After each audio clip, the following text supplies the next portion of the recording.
Good evening from Kewanee. Side of this matchup between Kewanee Boilermakers versus the Deer Creek Mackinaw Chiefs. And I'm joined in the booth tonight with my partner Colton Fellhauer, and we're here to bring this matchup to you. Good to be back, Jim. Good to be back. Good to be back. It's been a minute since you were in the booth with me. I had two junior varsity girls games this week. Unfortunately, he was busy all week, was unable to make them. So busy schedule. Yeah, busy. Buzz. So busy schedule for you. But we're here for this one. It's a Saturday. You got the day off. How you feeling about this matchup between the Kewanee Riveters versus the Deer Creek Mackinaw Chiefs? Well, after our brief talk with Coach N's pregame, he seemed pretty confident, and I said, if you could promise one thing, what would it be? And he said that we're going to play hard. So I'm interested to see. I talked to him about the slow starts they've been having, and he said that's on him as a coach. He said they got to be better. He said it all falls back on the coach at the end of the day. So if a coach who takes responsibility, that's rare these days. So accountability. So it looks like they're running the same starting lineup, Jim, and I'm excited. And 15-12 on the year. It's been a rough go of things so far for this junior varsity squad, despite they do have a winning record so far. And they're going against the Deer Creek Mackinaw Chiefs, and now the first on the floor, the 5 for each team out there. Number 1, Levon Hoyt for the Chiefs. Number 24, Carson Knott. Number 20. And we got a roster error, but number 20, I believe, is Chase Grimm. Number 12, Tyke Albritton. And number 10, I believe, is Colin Gilbert. That's 3 home games in a row, Jim. They've given us the wrong program. We gotta talk to someone about that, Jim. They're treating us like we're nothing out here. What is this? Anyways, back to the action. And the starters for Kewanee, the Twins, as there's a cut inside by Pete. It's good. It's always a good sign, Jim. If you can't even get the starting lineups off before we get our first point. You're telling me, but the first 5 on the floor for the Kewanee Boilermakers. Number 5 and number 3, Griffin Abe Hicks. Number 1, Josh DeWante. Number 23, Logan Pede. And number 20, Davon Robinson, as there's a 3 on the near side. No good. That was a good closeout by Hicks there. Good rebound by DeWante. As DeWante knifes his way inside, tried to get it out to Robinson, but a travel called. Going the other way is the Chiefs. And an early press here. A 1-2-1-1 press. As Deer Creek looking to set up their press breaker as they get it down the floor with ease. Inside, a layup, no good. That was too easy there. It's a missed opportunity for Deer Creek. And we also talked to Coach Ince before the game. He said the 2 main guys for Deer Creek will be Levon Hoyt and Carson Knott. Number 1 and number 24 out there are their 2 main guys. So hold down the fort against them, and you're looking pretty good. As there's a turnover by Robinson trying to get it to Abe Hicks. What was the score last night, Jim, for the BV game for the Riveters? They won 62-34, so a 28-point blowout there. As the contest by Hicks, no good. And we talked to Coach Ince. He said they had 25 points in that first quarter, and that's probably the most they've had, and by far the most we've seen them have. As they're off to a better start today, as Hicks gets his own rebound off the 3. And here's Hicks inside. It's blocked away by Albritton. On the other end is Hoyt. Thought about a 3, was Albritton. That was NBA range there, Jim. I don't know if he has that kind of range. It was. I don't know. He doesn't got it in him. He don't have that Jimmy Campbell. That was your shot back in the day, Jim. That was my shot back in the day. As the longer it was, the better it was. That was a higher. It's very rare. The longer back it was, a higher percentage. As there's a deep 3 from Hoyt, no good. That was more of a settle, Jim, I think, for Deer Creek, because they couldn't get anything going, so they forced a long 3. Good defense by Kewanee. Here's Robinson. Over to DeWante, inside the floater, no good. Into the hands of Gilbert. That's a tough shot, Jim, that baseline floater. Very tough shot. And Coach Clark's words, a push shot. Push shot. Classic push shot, bowling his way inside. Too easy for Carson Knott. Speaking of Coach Clark, we're trying to get a pregame interview with him at some point, but working on that. He's a tough guy to reach. He is. Very busy guy. He said he had a lot going on, wasn't going to be able to. There he is over in the corner. He said he wasn't going to be able to make it in until hiding out in the 4 o'clock. corner from us, Jim. He was hiding from us. I'm calling you out on air, Coach. I'm going to get you one of these days. Teams first. As we're going to get Martinez, gets his first appearance in. Number 34, Jesus Martinez. Checks in for Robinson. Yeah, Robinson takes his first seat of the game. A freshman got called up a few weeks ago. As there's a 3 from Hicks, nothing but air. And the foot on the line, on the baseline. It's out of bounds. With 4 to go here, 2-2. Only a couple buckets by both teams.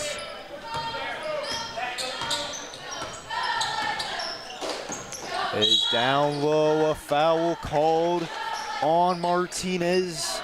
Down low. We must be cursed, Jim. Every time we come up here, there's a slow start for both teams on offense. It's not just Kiwani, so I don't know what it is we do, Jim, but. And Coach Ince told us last game they scored 25 points in the first quarter, so it's got to be something about the building or us up something here in the water, Jim.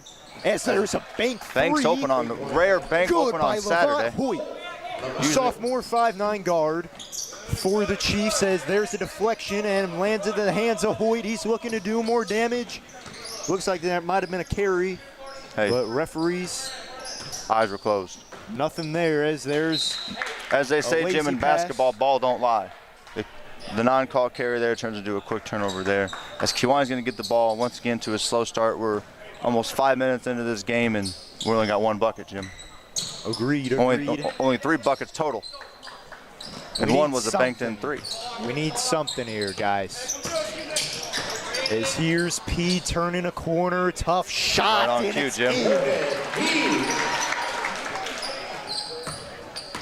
I like when Logan Pede plays more of the inside-outside game than vice versa. I like when Kiwani does that as a whole team. I think they're, inside-out. Jim's always been the motto, but. And Pede's got the first 4 points of the game for the Boilermakers. There's no over-the-back foul called, but hauled in the rebound by Hicks. That was a good box out by Hicks there. Duante almost got stripped, and he did on the floor, diving. It's a jump ball called. I think possession goes back to Deer Creek. Deer Creek Mackinaw basketball on the alternating possession. Do we have Deer Creek's record, Jim, or did we We not? do not have Deer Creek's record. Their varsity record, 7-18, and they lost to, I will say this, it stood out to me, to Quest High School. What was that score to that one, Jim? Do you know? 62-59. It was a close one, but something tells me the physical game got the edge there. So you know how it is. The game has to be played, Jim, but I am leaning, obviously, toward the Boilermakers. But that leads us into the segue, Jim, of the injury report for the varsity team, as we have officially begun that. Once there's a break in the action, we can give you that. That's coming to you exclusively. Exclusively. You can only hear it from us here. Exactly. You can't get this stuff anywhere else. As here they are, top of the key. Deer Creek with a long possession is tumbling on the floor. Duarte gets it into the hands of Pede inside. Strong move by Pede there. We talked to Coach Ince before the game, and he said he'd like to see Pede go up stronger with those, and right on cue he went up strong with that one and got the easy bucket, Jim. And Pede's got all 6 so far in the game. And Kiwani takes their first. Inside, it's stolen away by Hicks. Both of the Hicks brothers with steals now. So far in the game, splitting the zone defense once again. He got it again. Logan Pede tacking on 2 more. Logan Pede got the team on his back right now. Jimmy's got all 8. As kicks it outside, another long 3 from Hoyt. It's a good box out by Martinez. As Kiwani's gotten a couple stops, Jim, a couple turnovers, forced turnovers and a couple stops. It was 2-5. Kiwani's on a slick 6-0 run here. And we'll say Martinez has been getting more and more quality minutes as the season has gone on. And he got in early today, and a strong showing from him so far on the glass. Looks like Kiwani's going to reset here, Jim, as we hit just under 1 minute in this first quarter. So here's Pede directing the offense. Inside, kicks it back out to Martinez. Here's Pede once again inside. He got it again. Double figures for Logan Pede. Hope you had the over on Logan Pede tonight, Jim, if you bet him, because he's on fire tonight. No kidding.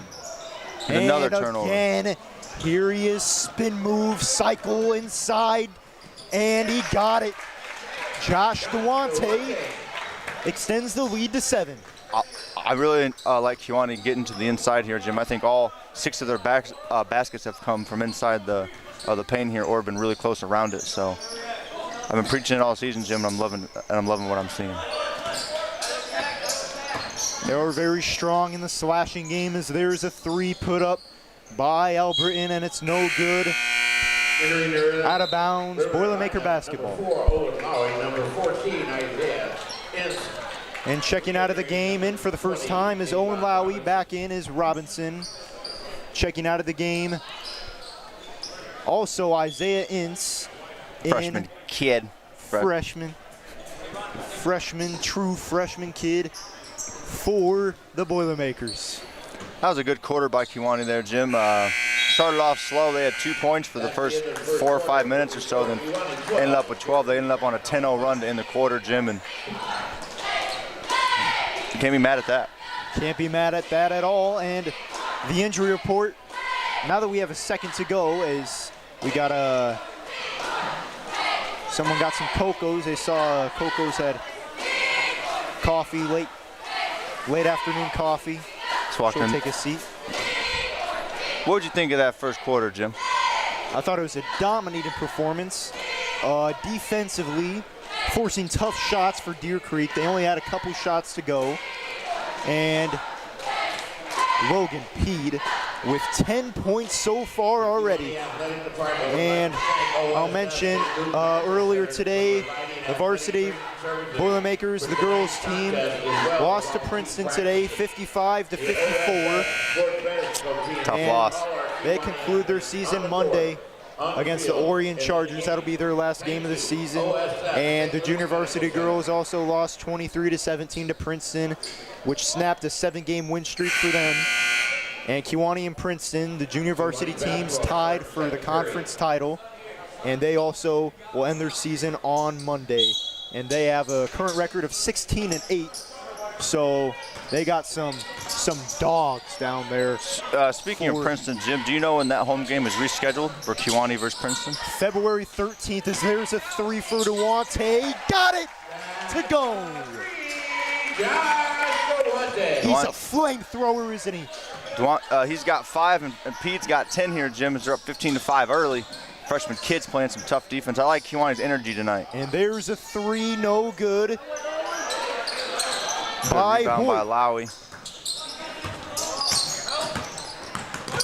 On the attack is Pete, and the ball was on the line, going the other way for the Chiefs.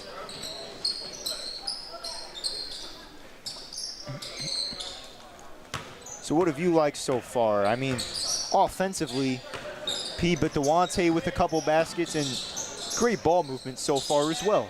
What I've liked so far is like Coach N said, is they're playing hard. They're playing hard defensively. They're playing hard offensively. You've seen more guys on the court than usual. You've seen more forced turnovers, and those go hand in hand. If you play harder on defense, obviously, it's going to be harder for the offense to score. So that's good to see, and it's reflective of the scores. They're up 10 early. They're very good to see. So hope it continues. Josh Duante checks out. He's going to drink a Gatorade over there. He's got the icon, Jim. He does. He's got the Gatorade bar flashing, but into the game is Griff Hicks, or excuse me, Abe Hicks is back into the game. They're going to get Robinson for the travel, Jim. A rare mistake early for Kewanee and Tyke Albritton. I don't know the exact number, Jim, but I would like to say that Deer Creek's been held scoreless for quite some time now. They had 5 points fairly early, and unless I just gave the old nope, not the announcer's jinx yet, Jim. Not yet. Kiwani's defense has played well so far. They forced a lot of tough shots from Deer Creek. Here's Robinson, top of the key.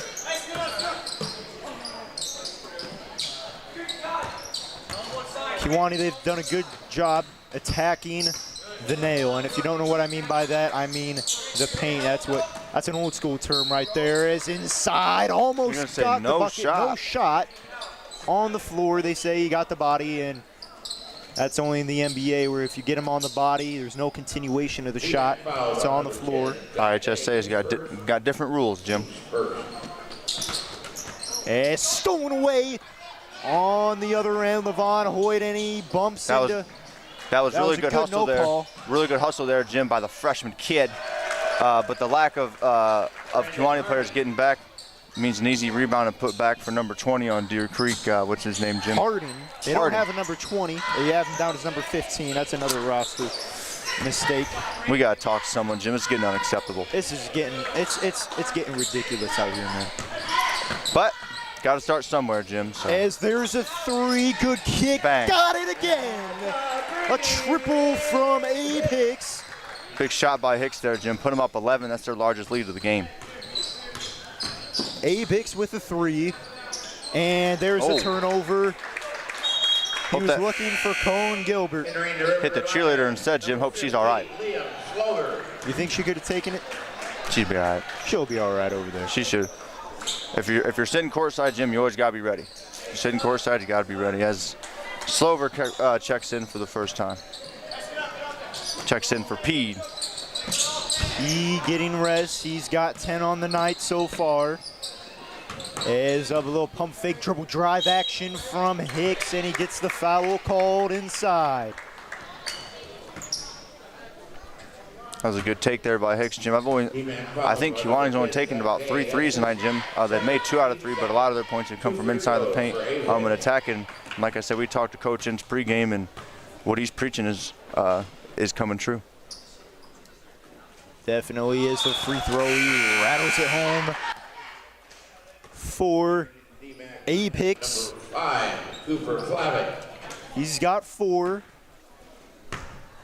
And both of the Hicks brothers, tremendous defensive effort, as they both have at least a couple steals. Yeah, Kewanee as a whole has played really well tonight, Jim.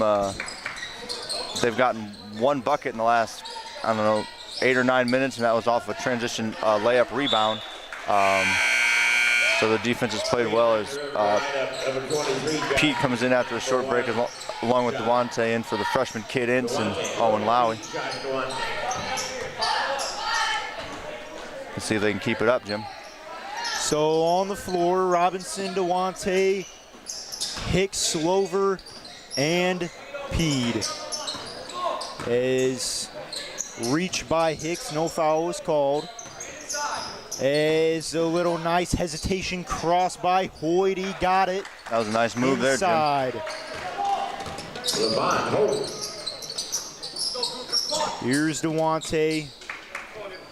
Boilermakers lead by double digits here by 10, and they're going to call a foul, I believe, on number 24, Carson Knott. And that is his first foul of the game. As Slover takes a seat, back in is Griff Hicks. Inside, gets it to Hicks for a 3, no good. Inside, battling for the rebound, Robinson.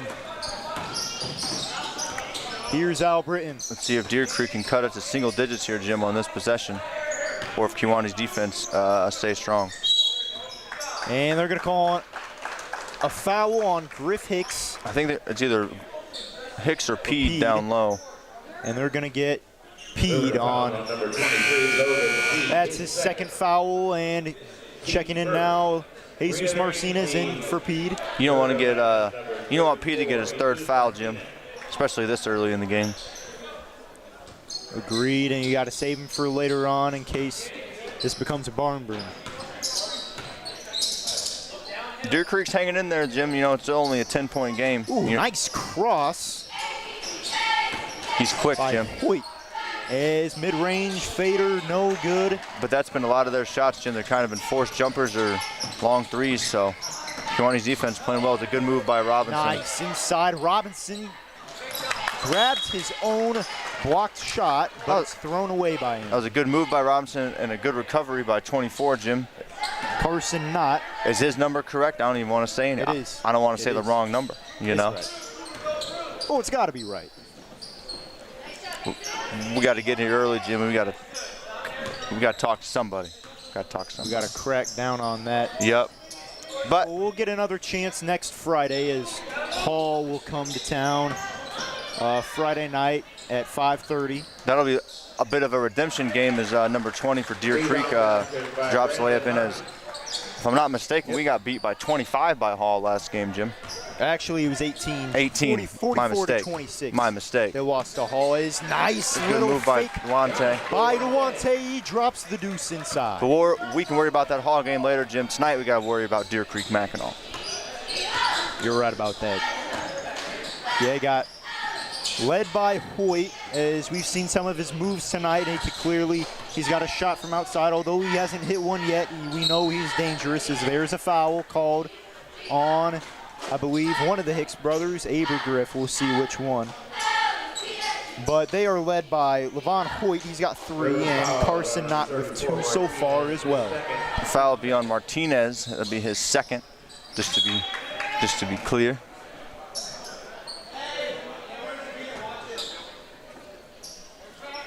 See what Deer Creek draws up underneath their own basket here as they almost turn it over. Is here outside is Al Britton. Swinging it around the perimeter. There's a 3, no good. It's air ball. And on the floor, battling for it. There's Hicks. He finally comes up Finds with his it. brother. Gets it to Griff. Pump fake in the air. And the follow by Robinson. He got it to go. That all started, Jim, with the Robinson first forced it, which led to Hicks on the ground. Nice pass to his other brother, and then Robinson came down with the hustle and the putback, Jim. That was nice all-around effort by Kewaunee. After the forced air balls, Kewaunee gets another rebound. Duante gets that one, Jim, for keeping stats as he goes There's coast Duante, to coast. No good. 2 free throws coming for Duante. How many points Duante got tonight, Jim? Duante with 7 points so far. Headed to the line to tack on more. Pete is the leading scorer with 10.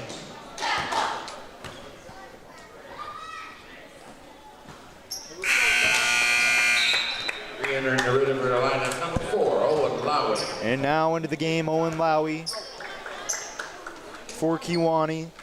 Checking in for Martinez, Jim. He has 2 early ones. You don't want to get him his 3rd foul. Nice shot by Duante. That's his 8th point of the ball game. 45 seconds to go. Kewaunee continues their dominant defensive performances. There's another turnover force. I don't know what the number is, Jim, but Kewaunee's forced at least 8 or 9 turnovers just off playing tough D, and mixed with sloppy passes on Deer Creek, but that comes from playing tough defense. So Kewaunee's up 13 here with, looks like we're just at 30 seconds here, Jim. So let's see if they save for one shot or if they just get the best available. Here's Duante in the paint and got it to go. Duante. It's going to give Kewaunee their biggest lead, Jim. 15 points as him and Pete are playing really well tonight. Both with 10 points.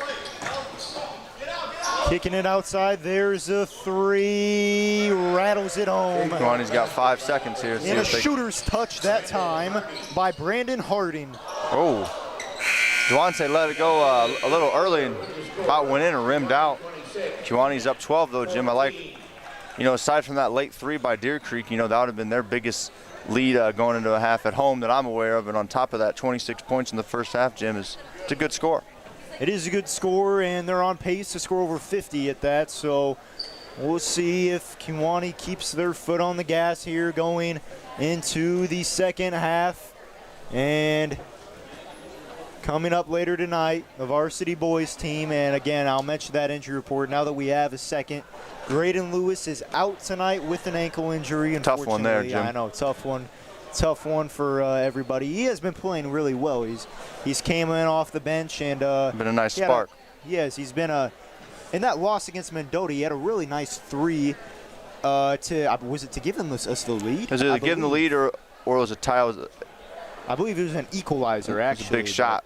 A big shot, and they ended up losing that game by 6 points. Oh, Jim, our injury report may be cut short by the dance team, but I'll keep it rolling. You know, we have Colson Welgott. He's probable tonight with an ankle injury. They both kind of sprained those, tweaked those against Hall, and so they're looking for their 5th consecutive win tonight against Deer Creek. They're 7-18 overall.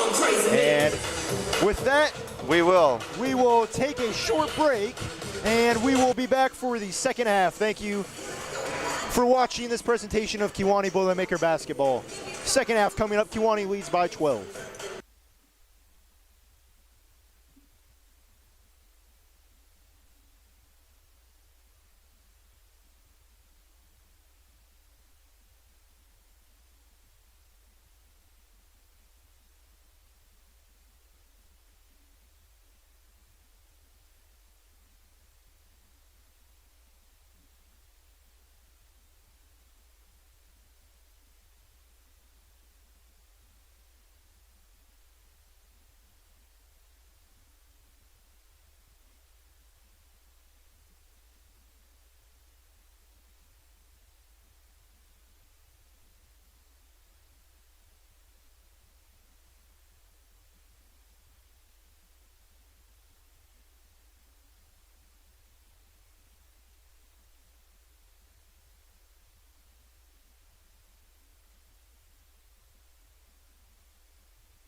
Welcome back inside Brockman Gymnasium for the second half of this matchup between the Kewanee Boilermakers and the Deer Creek Mackinaw Chiefs. And starting this second half, Kewanee is enjoying a 12-point lead. Sorry, I got stuck there. It is hard to see from our point of view. We got a hoop in the way, so it is kind of hard to see the score. It is kind of hard. I got stuck, Jimmy's got good grades, guys. Don't let him fool you. He's a smart guy, smart kid. Back to the action, Jim. But back to the action here. What did you make out of that first half? Good effort from Kewanee, kind of a game of runs. Looked like early they had another slow start, and then they picked it up, and then they got slow again. So if they could find the consistency, especially on offense, because defensively they played well, if they could find if they could find it consistently on offense, then they're going to be tough to beat as they force a turnover. There's a turnover. It's on the floor, and a jump ball will be called. I could have guessed that was going to happen. And, oh, boy, this is Griff Hicks. As you hear his dad saying, pop up, you're all right. He's good. Right. He's a tough kid. Maybe it's braces. Yep, could have saved him there. Yeah, I think the braces maybe cut his lip or something, maybe. Maybe. I don't see no blood, Jim, so that's good. You can hear his dad saying he's fine. And if your dad's in the crowd telling you to get up, Jim, you're probably going to get up. So I would get up. As there's a layup, good. Duante again with the bucket. So Hicks's hustle and shot to the mouth doesn't go unnoticed, Jim, as it leads to an early bucket for Duante. So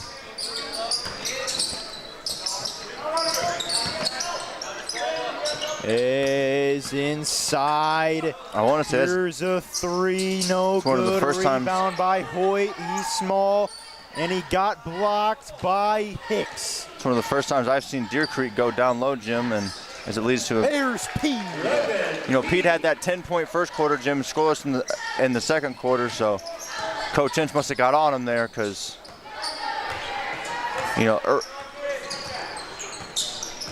here's Al Britton inside. Another steal from Boilers, Jim. And it's lost out of bounds. Hicks could not maintain possession. And Jim, looks like you may have been right on the bleeding as Hicks is checking out and going to the trainer. Lip. Yep, and going right back to the locker room. He might go wash his mouth out a little bit, but Ince is in the game now. True freshman out of Central. Starting quarterback for the Riveters, Jim, and getting some valuable minutes here tonight. As he's pressuring out Britton, gets it over there to Gilbert. Here's the big fella. And stolen away. Ince took it from Hoyt right down the chimney. No good. And the rebound to Al Britton. Over there. Inside, nice there's pass. Hoyt, no good. Pete unable to get it, and out of bounds, going to Kewanee. Looks like Hoyt, Jim's just having a rough game. He's gotten some good looks tonight. Looks like he's just having a bit of a rough game. Good for Kewanee. They hold a 16-point lead. But I will say defensively, they're giving them tough shots as well. That's a nice pass there by Pete. Nice backdoor cut vision from Pete, and Abe Hicks gets it to go. He's doing it all, Jim. He's doing the scoring. He's doing the passing. He's having quite the game as the lead has swelled up quickly to 18 here, Jim, in the third quarter. And Pete and Duante both with a dozen points each. As it extends the lead to 18 points inside. A foul called. Nice drive by Al Britton. He's got 2 on the night. His third, team's first 2 free throws. For Zach Day. And the free throw, no good. Albert. And it'll be interesting to see the varsity matchup here because last year these two teams matched up in Deer Creek. I was playing that there, so I have great memory of that. Great memory. As Pete takes it strong and Looks like it's going to go back to Deer Creek, but continue your story, Jim. I remember I had a good three-pointer there in that game too, you know, so I remember that game multiple. You know, I'll just exaggerate it for the fans back at home who didn't see that game, but it was a 28-point victory, and it's stripped away as freshman kid with the quick hands, Jim. Oh, the crossover by the freshman kid. He's going to find Duante. They're going to call it travel. Duante thought about it, Jim. He should have just let it go. Would have been a Sports Center top 10 play for the freshman kid there. Yeah, that was a nice pass with the vision too. But nonetheless, Jim, it's a turnover and back to the action. Back to the action. Well, actually not back to the action yet. To finish my story, I just know that in the heads of some of these players tonight who were playing in that matchup last year, Cottrell Reed, Blaze Lewis, Robinson's going coast to coast here, kind of out of control.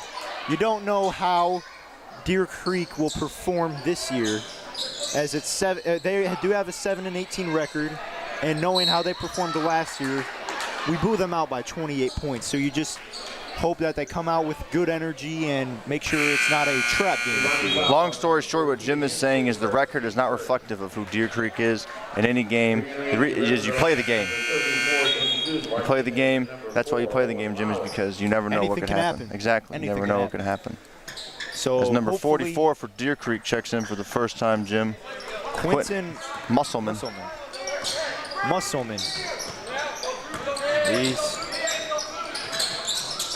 As we had a slight break in the action, Jim, but now we're back. We are back. As top of the key, Al Britton against Ince. It's Martinez on Knott. Kewanee fans not happy with the way Deer Creek's throwing elbows down low, Jim. Yeah, down there it's Abe Hicks. Good defense, and they're going to call a hold on Abe Hicks. As I don't know about that. It looked a little pushing and holding on both ends. As the refs asking the fans if he wants to referee. Oh. You always get that, Jim. It's always quite the sideshow here at Kewanee. Sometimes you get the fans get into it with the refs. That's just the way it is around here. That's the way it is. I mean, they love their basketball. We're competitive, Jim. You know? As here's Musselman. He's going to let a three fly. That was not even close. As going the other way with it is Duante. Nice hesitation move down to Owen Lowry, and the foul. Looks like Musselman needs some more muscles, man, because I'll tell you what, Jimmy's air ball on the free throw and then the weak foul there. Number 44, Quentin Musselman. As the lead is swelled up, and if Lowry hits his free throw, they're up 20 points. We have a free throw for Lowry. So Musselman with the foul. As the referee is still explaining his last foul call against the Hicks brother here. Abe Hicks wondering how much he was holding him underneath. He was defending Brandon Harding. As that freshman kid. It is good. Isaiah Ince, scrappy underneath. You know, Jim, the first game we watched, he had about 3 or 4 threes, and then he went back to the freshman team, and then since he's come back up, he's had some viable minutes and some viable play. As they're gonna call a foul on number 24, Carson Knott. Maybe a makeup call from the last one, Jim, there. As this lead before our very eyes has swelled up to 21 points, Jim. Didn't even notice that. Snuck up on us. We've been having so much fun to even notice the score. I know. Time flies when you're winning and having fun. Time definitely flies. As a push. That's back-to-back fouls on Carson Knott, and he will come out of the game. And is Cooper Plavic.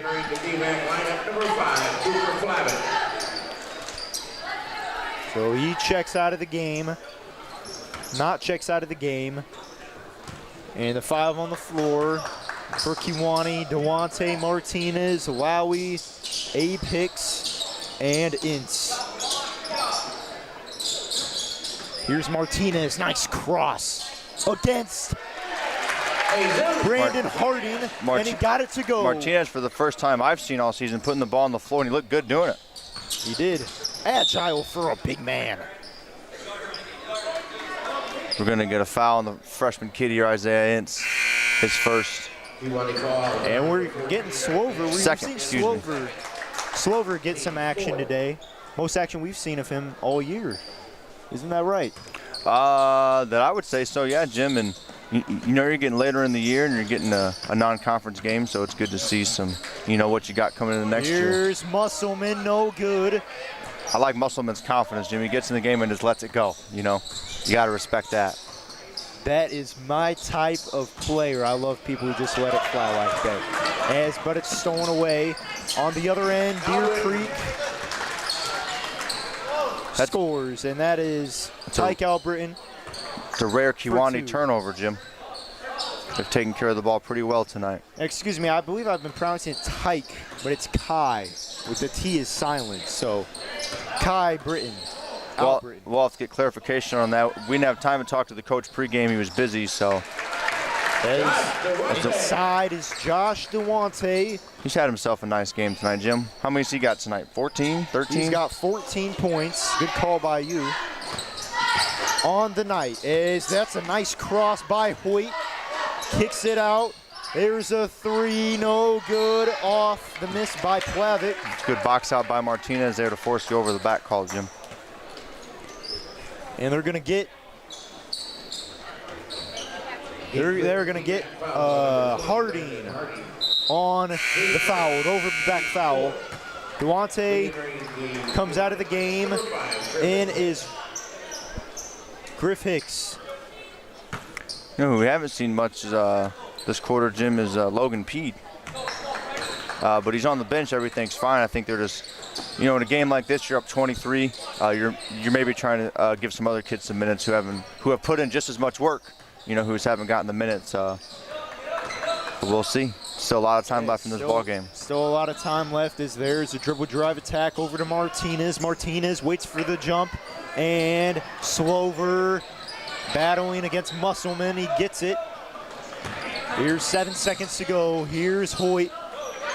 4-3 inside in the paint. Good. Al Britton got it at the buzzer, and it's 40-19 at the end of the third quarter. A 21-point lead for Kiwani. Yeah, 21-point lead, Jim. Going to this fourth quarter. What's the next gen predictability for this win tonight, Jim? What's 100%. next? 100%. Jim is locking it in. Call off the dogs. Call off the dogs. Jim Campbell has said it's over. Even though this one's over, though, you might want to stick around. The Varsity coming up right after this, so don't go anywhere. We still got some entertaining. There'll be some entertaining basketball. Keep our viewership up. Fourth quarter, You know what I'm saying? We'll keep them interested, Jim. Oh, we will. We've Close game or blowout, Jim. We're going to keep them interested. We've got lots to talk about. Super Bowl, Chiefs and Niners. Who you got? It's hard to pick against the Chiefs, Jim. They're playing real well. Fact I read today is the Niners have been favored in all 20 games this year. No. And they're favored again in the Super Bowl, but I know you're a Chiefs fan, Jim. No, my Chiefs bias is going to come out on this one. Absolutely not. So I got Chiefs winning by 4, but I got them winning 42 to a lot of points. 42 to 17. A blowout. 42 to Jimmy 17. Campbell is predicting a blowout. I'm going to say. I got people turning on the Puppy Bowl at halftime. I'm going to say 27-23 Chiefs, Jim. What? 27-23 Chiefs are taking it. Back to the action. That is such an analyst stat. Not many blowouts in the Super Bowl, Jim. A lot more closer games in the Super Bowl. But nonetheless, 21-point game here. 21-point game is underneath and a travel called. No, 2 free throws. Brandon Harding was working against the scrappy Griff Hicks. I thought the same thing you had, Jim, travel, but. It looks like he had lost it, came back down with it. Yeah, maybe they're going to call, since he lost possession, they're going to say he resets. So 2 free throws for him nonetheless. No good, unable to get it to go. So coming up right after this, Kiwani Varsity boys, we mentioned it. They went 4-0 on their road trip, beating Bureau Valley 61-47 last night. Brady Clark has scored 24 or more points during this win streak over the past 4 games. Just an incredible run for him. And they close the season with Kiwani at Mendota and Hall, or excuse me, next week. Kewanee at Mendota, and Hall will be here on Friday night next week, as there's a 3 by Hoyt. But the Brockman finale, it may decide the conference championship, Kewanee versus Princeton. That's going to be a hell of a game. Tell you Kewanee what. versus Princeton, last home game of the season. Coach Sean Lewis night here. Kewanee versus Princeton. It's and a conference championship. What more could you ask for? It's going to be quite the night, Jim. It's going to be a lot of fans here. I'm excited. And as you're writing off Deer Creek, Jim, they've quickly cut this lead down to just 17 with a chance to cut it to 14.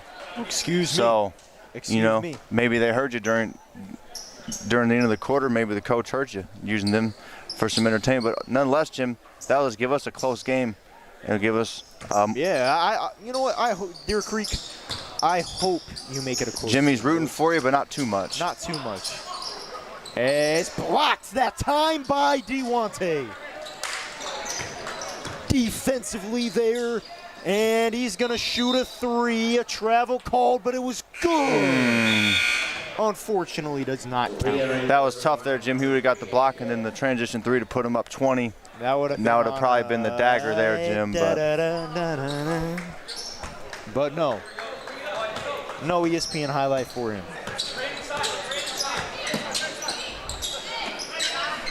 As Marcus Thronberg's pointing fingers at us over here. What's he saying? I think he's complimenting us. I certainly hope so. I hope so. As here's Hoyt, Levon Hoyt. Tried to get it to him, ripped away by Dewante once again. And Dewante, as here's Deer Creek with the press. Just over 5 to go here, so maybe I did write him off a little too soon. It's down to a 17-point lead for Kewanee.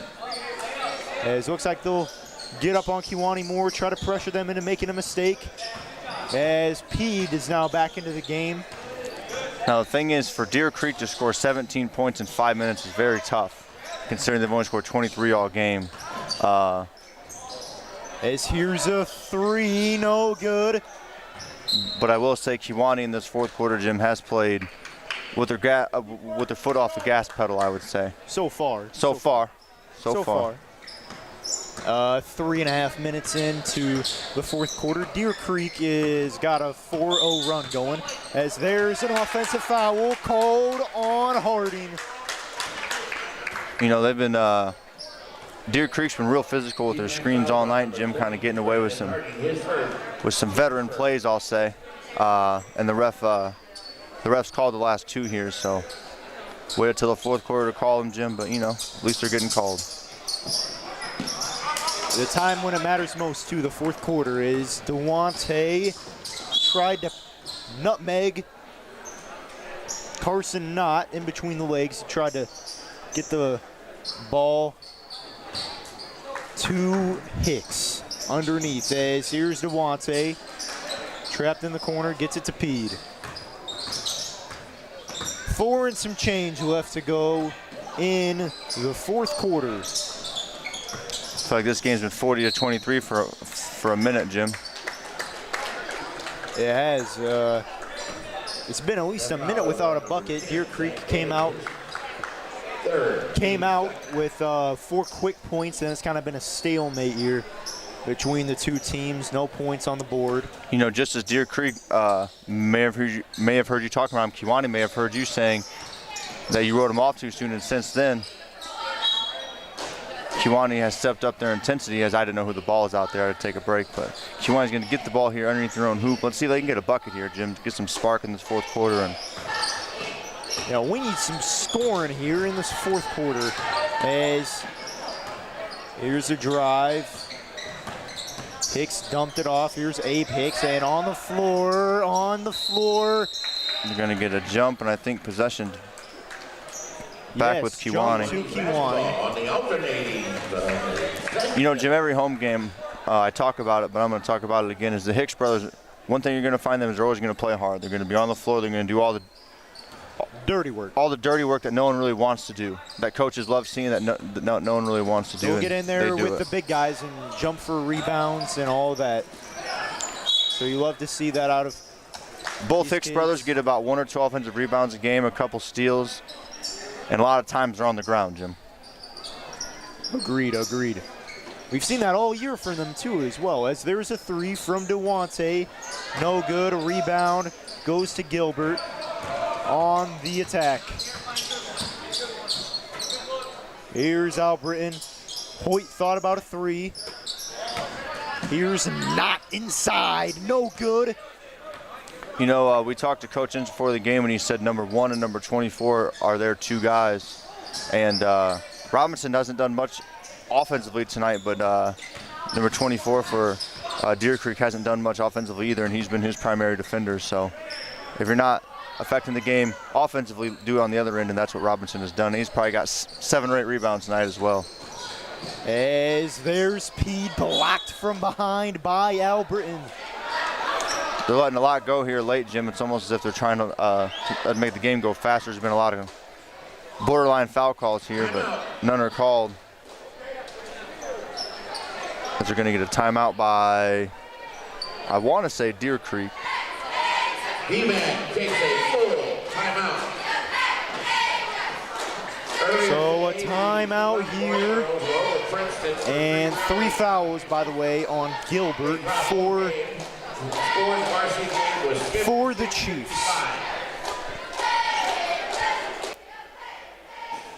So Kewanee looking for their 16th win. They went 2-2 on that road trip, while the varsity team went 4-0, but really struggled against Hall, and they will get a chance to do it again next week, a rematch here in Brockman, looking for some redemption. And as you said, Kewanee, the varsity teams won 4 in a row.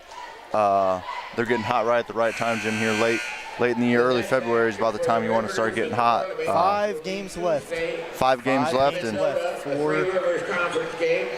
for regionals. Where is regionals being held this year, Jim? Do you know? You don't know?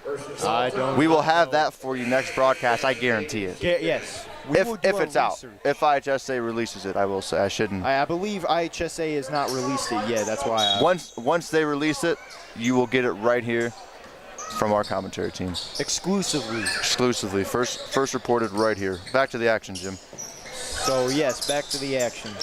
But exclusively, you will get all the regional information and upcoming Boilermaker basketball you need here on the Boilermaker Basketball Network. With me, Jim Campbell, and Colton Phil out. I'm not sure what they just called here, Jim. I think they called 3 seconds. A quick 3 seconds. Nonetheless, they got Knott in there, who has been great for them all night. Not great enough. They were trailing by 17, but he's been great for them all season.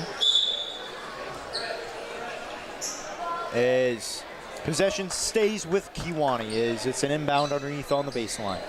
As that is not a glitch on the scoreboard, folks. That has been the score for the last 5 minutes or so.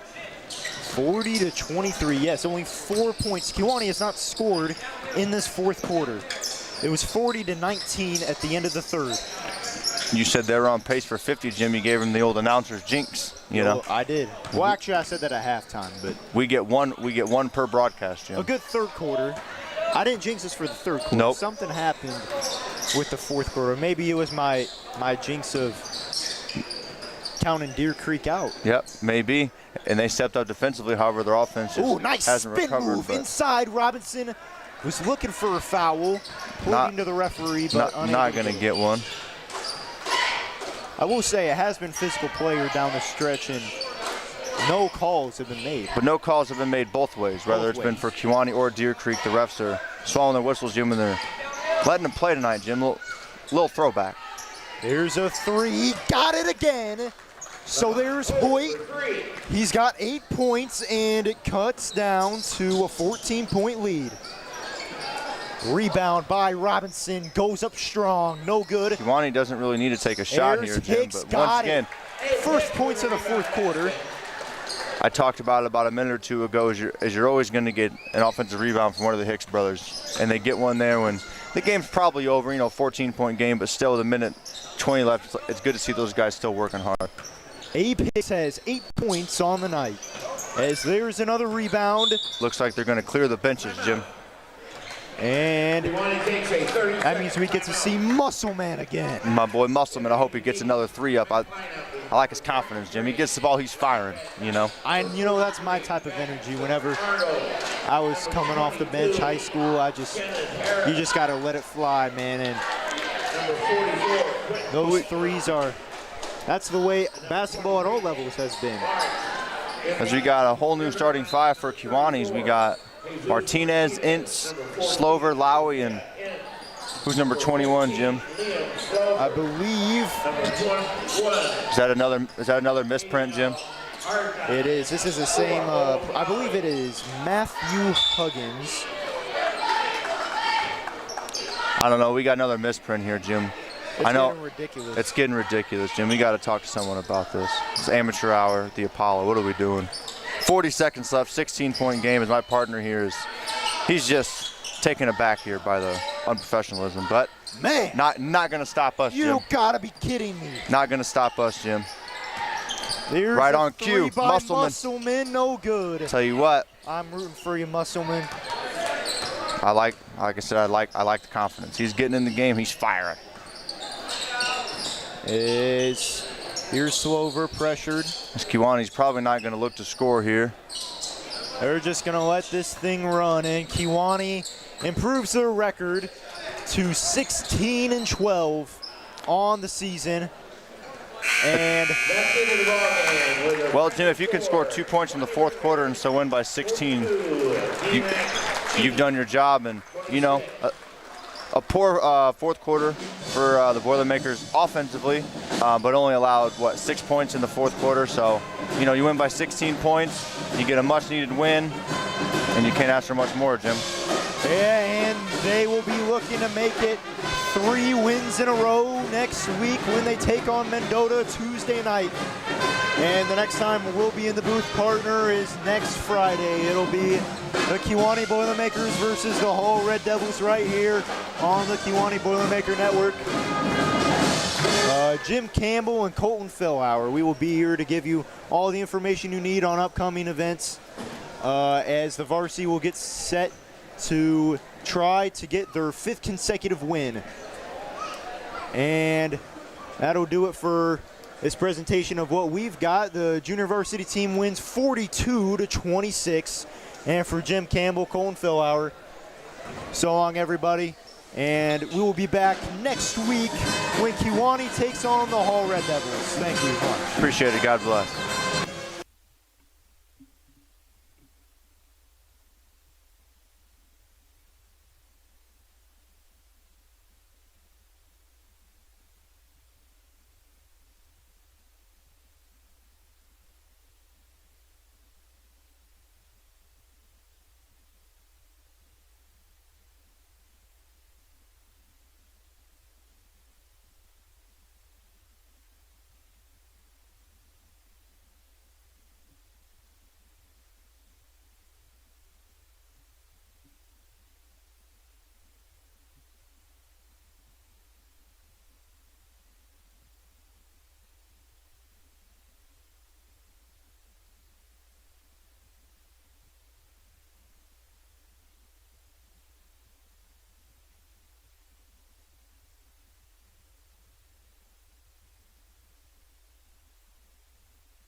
Testing. 1, 2.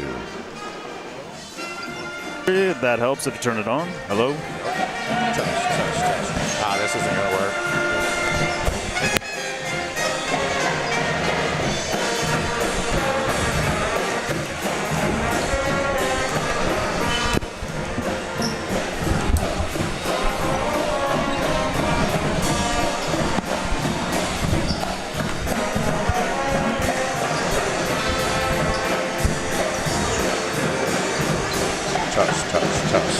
Test. Testing 1, 2. Test. Testing 1, 2, 3, 4. I still got a problem. It's a lot of band noise. Is that what you're thinking? Yeah.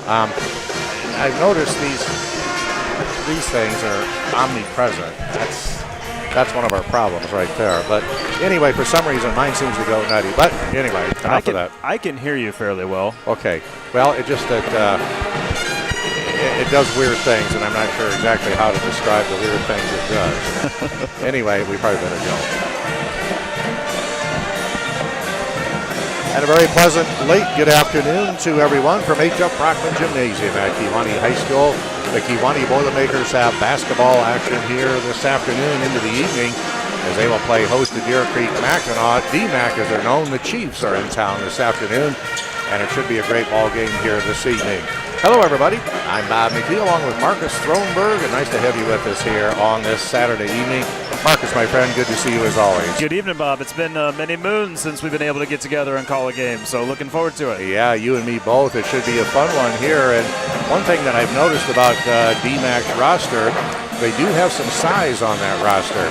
However, record-wise, they're struggling a little bit at 7-18 on the season. So, height doesn't always translate to good basketball, but they're solid. And having seen DMAC play football earlier this year, I know they do have some pretty solid guys out there. But in any event, it's basketball. The Boilers, on the other hand, Marcus, coming in at 17-7. Yeah, 4 in a row. Good victory last night. I think 18-point win against Bureau Valley over to Bureau Valley's place. So, the Boilers come in here tonight. Really, they're in control of their own destiny from which this is not a conference game, but you can sense a little momentum and kind of this.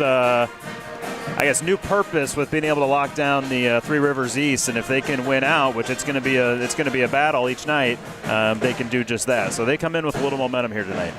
I tell you what, they're having a solid season. No two ways about it. You mentioned that victory over at Bureau Valley. That's always a tough place to play over there in Manlius. So it's a solid win, no two ways about it. But let's switch over to the girls for just a moment. The girls had a thriller today in Princeton. It was a 1-point game. I think Princeton picked up the victory, but man, oh man, I tell you what, you go to Princeton and play them to 1. That's pretty good. So they're playing good basketball. The Boiler girls have one more regular season game, and that will be this coming Monday. That's a road game. And then the regional starts next weekend. The Chillicothe IVC Regional is where the Boiler girls will play. Now, first of all, Saturday, the Boiler girls have a play-in game here as they will play host to Farmington. Now, Kewanee comes in the number 8 seed in that subsection, or that regional rather. Farmington will come in at number 11. Right. And that's a team the Boiler girls played just last weekend and defeated, so that sets up as a good matchup for them. Yeah, that's right. Your memory is right on top of it, brother. Also on Saturday, Orion will play at IVC. Then Monday, and be careful what you seek, for surely it will be yours. Number 1 Peoria Notre Dame is waiting in the wings. And let's be honest, they're darn good. That's all there is to it. Anyway, Sherrard has the number 4 seed. They'll be the second game on Monday. That regional championship at IVC will be on Friday, February 16th at 6 o'clock. Now, over to the south side of town very briefly. I realize we're here at Kewanee, but if you're following the Weathersfield Lady Geese, they'll be at the Princeville Regional. They have the number 4 seed. They'll play Monday night, February 12th at 7:30 against either Stark County or Elmwood. The regional championship at Princeville, also Friday, Feb 16th. That'll be a 7 o'clock tip that night. Yeah, I got to tell you that 1A regional in our area, my goodness sakes, that baby is just loaded. Yeah, it's really good. That Weathersfield team, very good. A lot of girls who can score, and when you check their, you read the stories about their wins. It's a different leading scorer, pretty frequently. So they've got a lot of people that can hurt you. They're a good balanced team. Yeah, they really are. And so best wishes to them as well. But right back here at Brockman, we've got the Boilers and the Chiefs tonight here, as it's a non-conference game. And Kind of an earlier start on a Saturday, which is kind of nice. Everybody be getting out around 7 or so. Time to grab a cheeseburger or a pizza, whatever you might have in mind. A salad, a chicken salad, Bob. I don't know what kind of diet you're on, but, we're rocking the salads here. Well, actually, the chicken salad doesn't sound too bad. That's not bad. But I do want to say just a couple things about DMAC, and you mentioned it. The record is not great, but they have a lot of close games. They beat Lexington, which is a 17-win team here last week. And so, it's a team that can, I think, give you a little trouble. Like any team, if you're making threes, things look a little bit different. It's a unique, there's only one junior on the roster. I don't know if you noticed that. One junior, so a lot of sophomores, a group of 5 seniors that get a bulk of the minutes, but it's kind of a unique team in terms of their experience, but also some young guys that chip in. Absolutely correct. 3 sophomore starters, a freshman starter, and a senior starter. And it's a young club there. And, of course, as the old saying goes, on any given night, you got to bring it. You can't assume anything over anybody.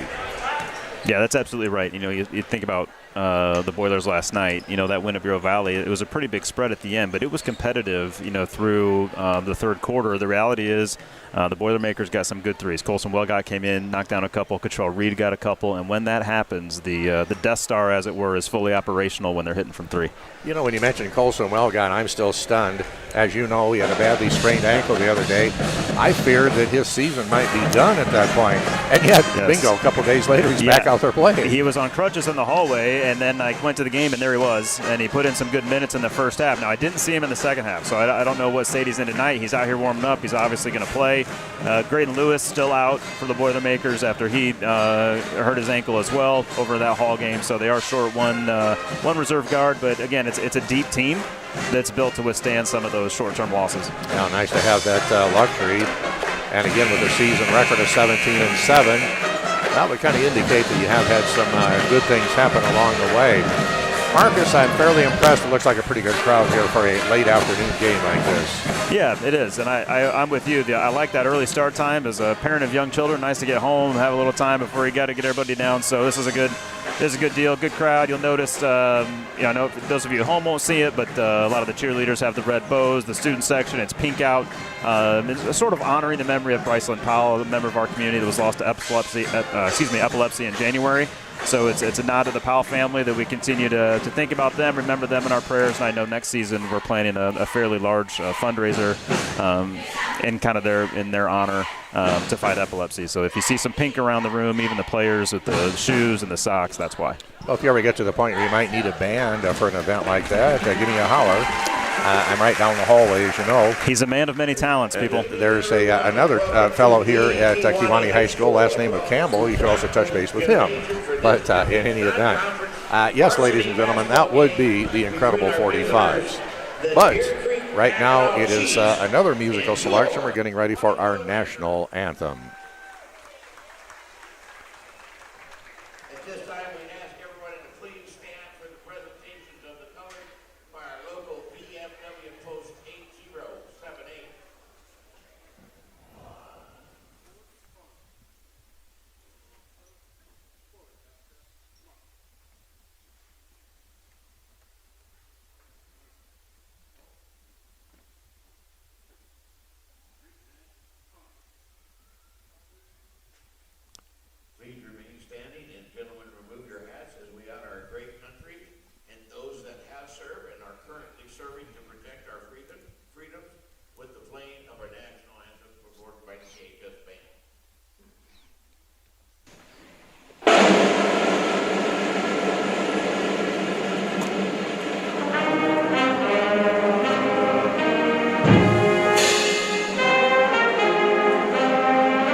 a rather solid rendition of the national anthem by our Kewanee High School band. And I got to tell you, I get a chance to listen to these guys quite a bit during the week, as you do as well, Marcus. But, boy, they really sound good, don't they? They're excellent every time. They're one of the featured parts of these home games, really. You come for the basketball, but sometimes you stay for the band. They do an excellent job. I tell you, they are impressive. All right, time now for the starting lineups for Deer Creek Mackinaw. And starting off tonight at a guard spot, a 6-foot freshman, number 11, Cohen Gilbert. Also starting off, it looks like a 3-guard, 2-forward lineup. Another guard, a 6'1 sophomore, number 25, is Levi Kaiser. The third guard, a 6'1 sophomore, number 32, is Sean Deniston. At the forward position, Takais Albritton, a 6'2 senior, is the forward. He's number 4. And another forward, number 34, a 6'5 sophomore, is Jerry Hahn. Brock Streetmatter is the head coach of Deer Creek Mackinaw, and they bring in a season record of 7-18. They're known as the Chiefs, and they will be wearing the road uniforms here this evening. That will be the red with the white letters, and you might see a little bit of a black trim here and there. And now the starting lineups for the Kewanee Boilermakers. Starting off by 6-foot senior number 4 is Blaze Lewis. A 5'10 junior number 11 is Cottrell Reed. A 6'2 junior number 12, Braden Conley. A 6'3 senior number 24 is Brady Clark. And a 6'1 senior number 35 is Blake Johnston. Matt Clark is the head coach of the Kewanee Boilermakers, of course wearing the home white uniforms with the black and orange trim. A season record of 17-7. And as you can hear, the public address announcer, Mr. Greg Christakos, with that very distinctive voice of his. It is a distinctive voice. He's a distinctive presence, Mr. Christakos. He's an interesting guy, isn't he? I've known Greg for many years. And believe it or not, way back in the day, I couldn't tell you how far back this is, he was the head football coach at Atkinson High School when they still had an Atkinson High School, and he led his football team to the postseason. What were they? The Atkinson what? What was the mascot? Oh, do you know? No, I don't recall that. I didn't mean to put you on the spot. No, that's okay. I enjoy being put on the spot. But boy, they were a great team there for a season or so. He did a great job. But in any event, here we go. The lights are on. The retinas are returning to their usual position. We're ready. Blake Johnston jumping up against Jerry Hahn. And off we go. Ball's going to be tipped into the backcourt a couple of times, and Cottrell Reed controls for the Boilermakers. On the front court left side, he'll drive to the baseline. Sealed off. Back out to Brady Clark. Around the horn, driving the lane. Off-balance shot, up off the board and in. Wow. Not only through traffic that time, Marcus, but under control to the hoop. DMAC basketball. Cohen Gilbert into the front court. He'll dish off to Levi Kaiser. They're going to work the perimeter. Boilers in a man defense. Back to the right side once again. We're just underway here at Brockman. Nice to have you with us. Down to the block, right side. They'll kick it back out on top. They'll swing it left side to Levi Kaiser.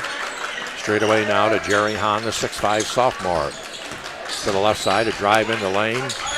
And off to the right side, Hahn with a long-range shot. It's up, it's no good. And the Boiler rebound coming down to Brady Clark. They'll drive it down. Left side, they're going to go there to Braden Conley. To Blake Johnston. Nice pass to the baseline. Ball going to be tipped away. Good quick hands that time by Sean Deniston. Had the right idea, just needed a little more pace on the pass. Well, Deniston played that lane very well, too, defensively. Early on, 2-0, as the Boilers have the very early advantage here. Kewanee in the man defense. Out on top, Tice Armstrong. All the way around to the right side. Here's a drive down the lane by Cohen Gilbert. Sealed off. They'll kick it back out. The Chiefs having trouble getting inside. Now Gilbert. He's going to hit from downtown. Just to the right of the circle. And it's 3-2 DMAC. Yeah, 6:23, quarter one. I was going to say, good movement, good patience by the Chiefs there. Got an open look, and he knocked it down. Brady Clark gets a screen on the right side. Spin move down the lane. A little shovel shot. Wow. Just his speed and body control to the rim, and then the strength when he gets there. It's tough to stop. I tell you what, the way, as hard as he works, you get your money's worth out of that guy, don't you?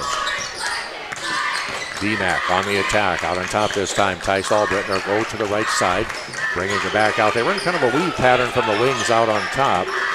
Here's a lane drive this time by Jerry Hahn to the baseline, sealed off, muscles it up inside, shots good.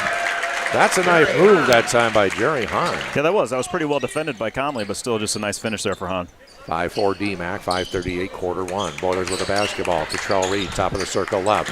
He's got Brady Clark driving the lane. Up for the shot, going to be blocked. Great play that time by Tice Albritton. DMAC back the other way, bounce pass left side, low post shot is up. And good that time. As Sean Deniston's going to get the basket, but yeah, nice delivery there for an easy bucket. DMAC up 7-4. Here's a lane drive by Cottrell Reed. Wow.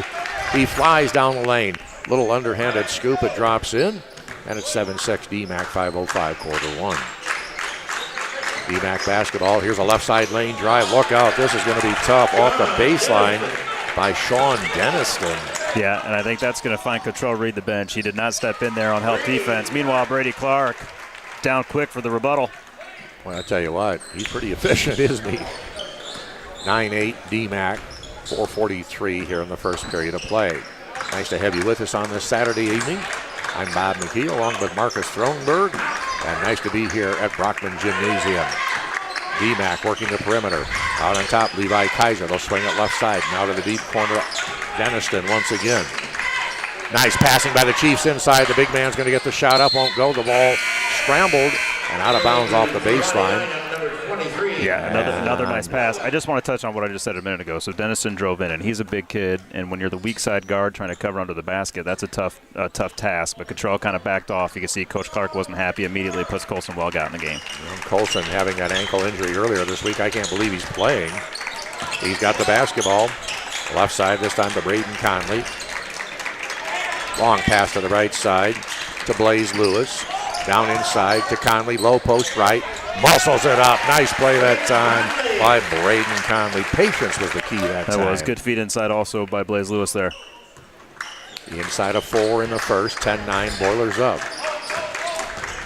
DMAC out on top. Here's a straightaway 3 by Gilbert. Wow. He's got a pair of those, and it's 12-10 DMAC. 3:39 in quarter number one. Boilers back and forth. Welgott right side. Out on top to Blaze Lewis. Left side, Brady Clark drives the baseline. Sealed off. Passes to the wing. Welgott fires a 3. It's up. It's long. High in the air for the rebound. Brady Clark. The reverse. Oh, my goodness. And unfortunately, Blake Johnston got dusted off on that play and hit the floor pretty hard. He's back up. We're tied at 12.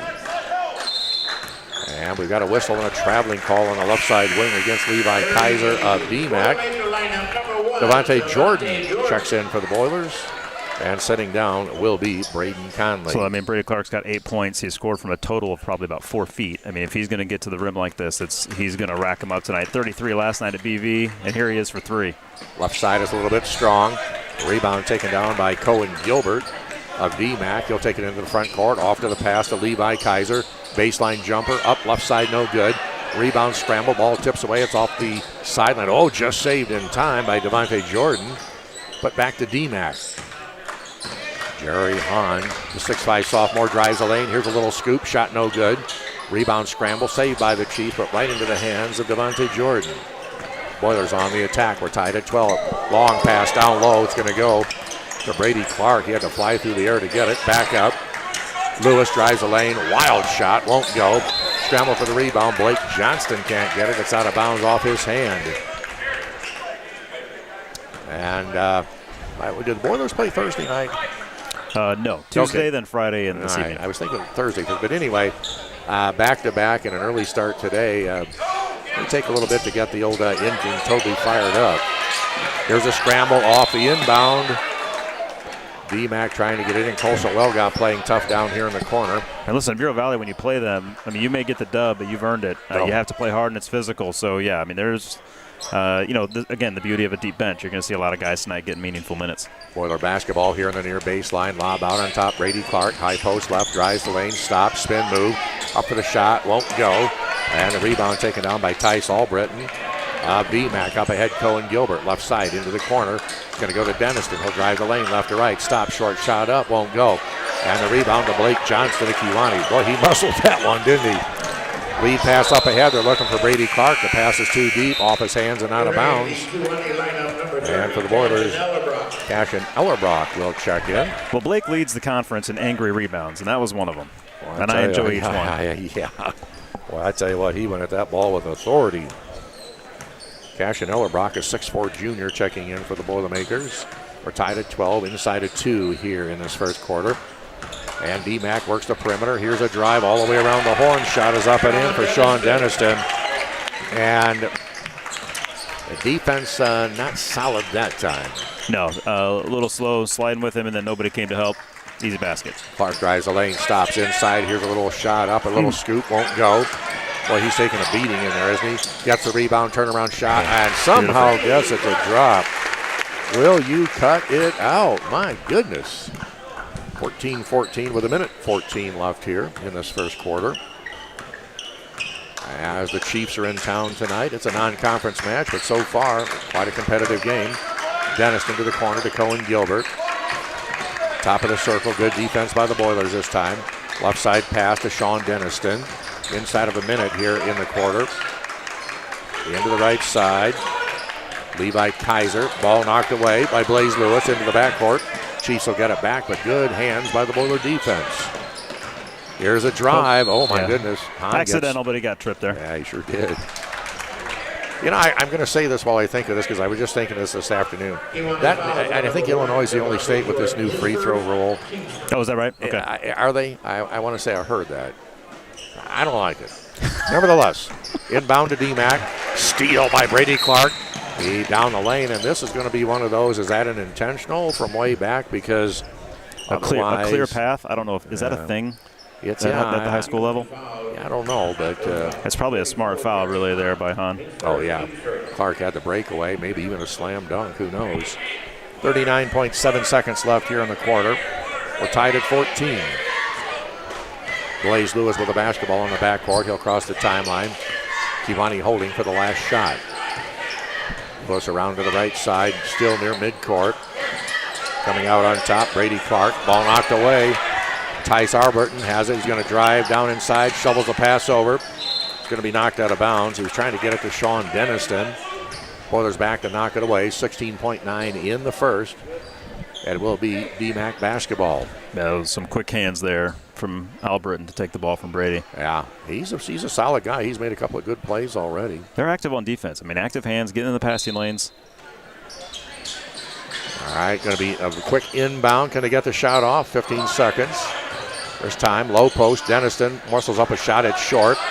Rebound follow is good by Tice Albritton, who's playing bigger than 6'2". 3 seconds. Out on top. Clark for three. No. After one, 16-14 is the advantage for D-Mac. And quarter number 2 here in just a moment. Tell you what, that was a fast quarter. It was. Very few stoppages. I think one foul in the whole quarter. So early start, quick first. But, you know, I'm impressed by D-Mac, just their patience on offense, sharing the ball, you know, picking their spots when they drive. You really want to force the opposing team into contested twos, and there haven't been too many of those. They've been, you saw Gilbert hit a couple open threes. Otherwise, it's been at the rim. So, I mean, Coach Streetmatter has to be happy with that, I think, on the Boilermaker side. Clark getting to the rim, obviously, is really beneficial. At some point here, they'll probably try to double trap that, kick it out, and so we'll see if the Boilers can hit some threes. Well, after one, 16-14 D-Mac. For the Boilermakers, Brady Clark has 10. 2 for Cottrell Reed and 2 for Braden Conley. Neither club shot a free throw in that first quarter.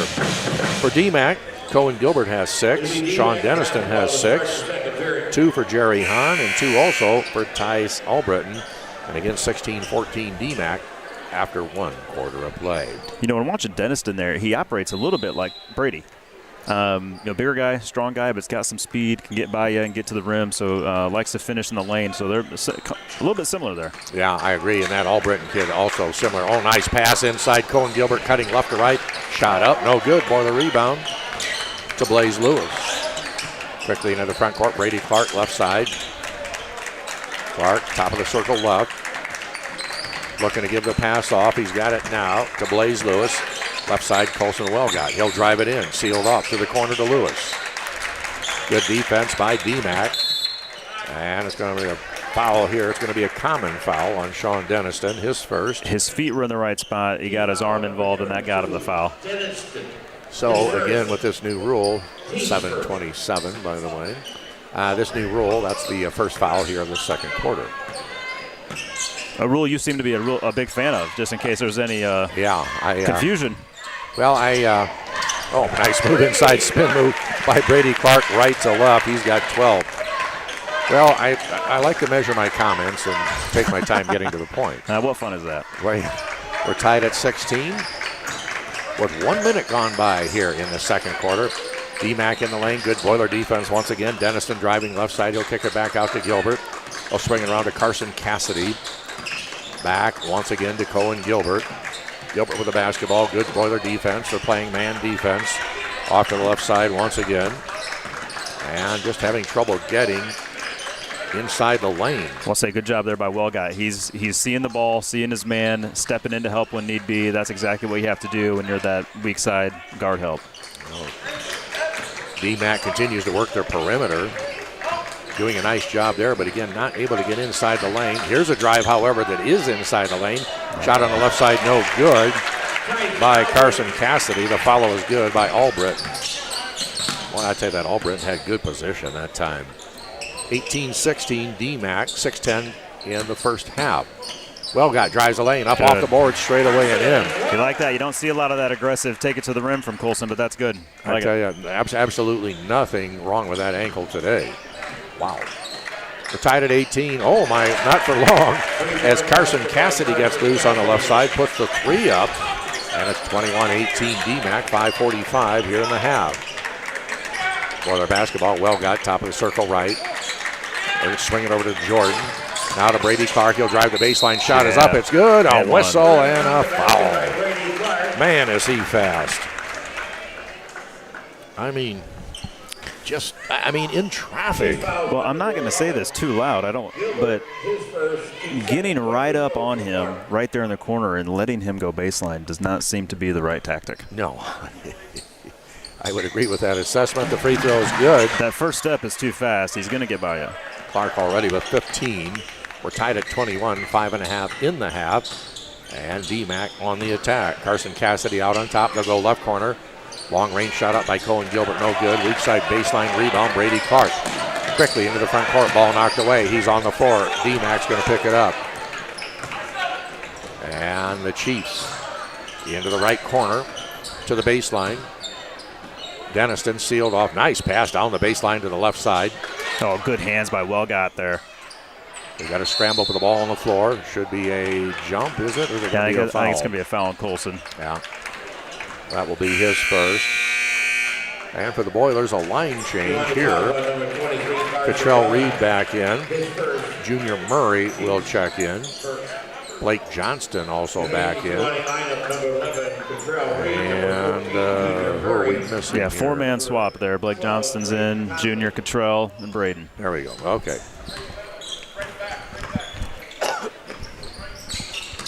Han's a good player out there. Sophomore, good height, but he can handle it a little bit, and he'll shoot it if you leave him space. You got to get your hand up if you're closing out on him. And you might think, I'm sure the folks at DMAC are saying, he might even grow another inch or two taller. You know that, don't you? Yeah, we'll see. But here we're tied at 21, and I agree with your assessment, Marcus. He looks like he's got a bright future. On the left side, down into the corner this time, it's going to go to Tice Albritton. Straight away, here's Hahn for three. Won't go. Right side rebound deep into the corner and out of bounds. 4:26 here in the half, and again, we're tied at 21. Very nice to have you with us on this Saturday evening. And Marcus, again, a non-conference opponent from quite a distance. Good crowd here this evening. There is. And given all of the entertainment options you have here in town, I'm surprised, Well, yeah, they're not as deep as they are in some other areas. Nevertheless, Brady Clark, left side to the corner. It's going to go to Braden Conley. Out on top, they'll swing it around. Junior Murray over to Cottrell Reed. Reed with the basketball, drives the lane, high in the air. It's going to be blocked. Yep. Hahn with great position, great hands. Loose ball picked up by Tice Albritton. Down the lane, left side runners up. Blocked by Brady Clark. So that was a vengeance block. Ooh, nice play. Clark has the return pass back all the way down court. Low post right up for the shot. Blocked from behind. Block on Cassidy there, I think. Foul in front, yes. So Albritton got Brady earlier on a drive to the hole, blocked him, and so Brady gets evens a score there on Albritton on the other end. I tell you what, He is tenacious, Brady Clark. Free throw number one, a little bit too strong. He'll shoot two more, or one more, I beg your pardon. Well, he's tied at 21. He's averaging 21 a game, and that number continues to creep up. He's been putting up, high 20s last night, low 30s on a nightly basis. So that average is going to keep climbing. Well, he's got 16 so far here. Very quickly, D-Mac, low post right, shot up by Carson Cassidy, no good, but he's fouled by Blake Johnston. And free throws coming up here for Carson Cassidy. He'll shoot two. That was good press break by the Chiefs. For Blake, he jumped straight up. That's a call that you make, and everybody makes it. But when the offensive player instigates the contact, that's always a tough one to take. And you see that at every level. Yeah, you sure do. First free throw is good by Carson Cassidy. In many ways, it's a very, very simple game, and yet it is in its own right somewhat complicated, and absolutely. it continues to evolve. Yep. And Cassidy does the right thing. I mean, if you go in there and get contact, you're going to get, if he makes contact, you're going to get the foul. Otherwise, you got a layup. So it's the right move for him, but I also think Blake did the right thing. Second free throw good by Carson Cassidy, 23-22 D-Mac. And for the Chiefs, Levi Kaiser back in. Setting down is Sean Deniston. We've got a timeout on the floor with 3:43 here in the half. D-Mac leading this one 23-22. I guess I'm not really going out on a limb when I say this, given the score. This one, however, may well go down to the wire. Yeah, I mean, I think D-Mac's getting good shots. So I watched some of their game against Lexington. I didn't take to the hoop, but they're way more aggressive getting into the lane than I expected them to be. And the reality is, I think everybody in the building knows this. The Boilers don't have like an intimidating shot blocker in the middle. We've got guys who play good defense, but they don't have somebody who can, clean the glass when you get in there. And so, D-Mac, just like the Boilers are aggressively getting to the bucket. Again, I kind of keep harping on it. It's when the Boilers are able to, when Brady can drive, kick, and they're hitting threes, that's when you see the score start to spread. And we'll see if that happens here yet in the second quarter. All right, back to live action. And for the Boilers, Cottrell Reed to the front court. Left side, Brady Clark driving the baseline. Into the corner to Blaze Lewis. He'll pass it down low. We've got a whistle as the ball inside to Braden Conley. This foul, I believe, is going to be called before a shot attempt. That foul is on number 23. Cassidy. Yeah, Carson Cassidy picking up his second. And so Dane Lowry, a 6-foot senior, will check in for Deer Creek Mackinaw. He gets the task of taking on Blake Johnston. Boilers right inside to Brady Clark. Not only the accuracy of the shot, but Marcus, he's so quick off his feet once he gets that ball. Yeah.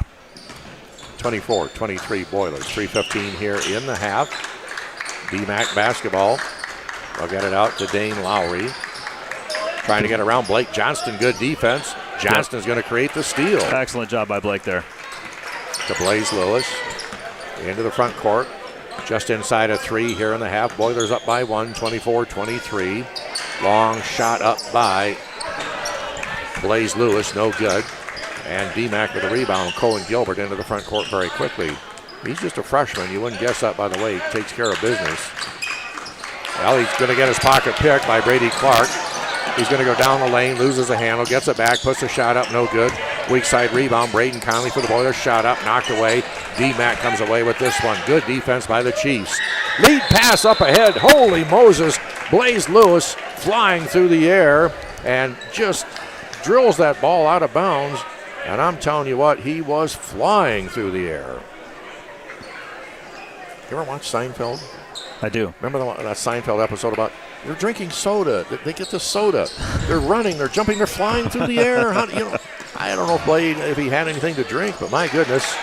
Pass inside, tipped away by Brady Clark. He's got the breakaway. Here's a scoop. Won't go. He's to the floor. And the rebound taken down by Jerry Hahn. Boilers fortunate not to be called for a foul on that play, by the way. Yeah, just some lower body contact. It wasn't anything up by the ball or the hands, but the lower body is what threw him off. 2:05 and a half, 24-23, Boilers up. Cohen Gilbert with the basketball, picked up by Cottrell Reed. Boilers in that man defense. Off to the left side, Tysall Britton. Down low, inside, turnaround, short range shot up and good by Dane Lowry. He had position that time and just used his size to his advantage. Yeah, good finish. 25-24. D-Mac, a minute 40 and a half. Cottrell Reed left of the circle. He'll drive it in all the way Shovel pass, they'll swing it around all the way out to Lewis, top of the circle right. Gets the screen from Johnston. Moves to the left, drives it in. Tries to pass back to the wing. Saved by Braden Conley. Out on top to Clark for three. No, too strong. Rebound taken down by D-Max Levi Kaiser. Minute 17 in the half, 25-24, D-Mac. Hahn out on top. Drives to the left. The defense floats away. He'll put it up. It's going to be a 17-footer for Jerry Hahn, and he's got 4. 27-24 D-Mac. 1 minute left here in half number 1. Cottrell Reed, top of the circle right. Long pass left side. Brady Clark. Clark to the corner. Lewis for three. No. No, that's a good shot, though. They gave him space. Yeah. He likes that shot. There's nothing wrong with that. Yeah, no, just didn't hit. And very quickly the Chiefs into the front court. Hahn's going to drive the lane left side. Ball knocked away. Gets it back somehow. Off to the left side. Long range shot up. It's an air ball from Levi Kaiser. Loose ball tracked down by Blake Johnston to the Boilers. 30 seconds in the half. Boilers down by 3. Cottrell Reed drives the lane. Spin move to the post. He'll put it up with the left hand. No, but a whistle and a foul.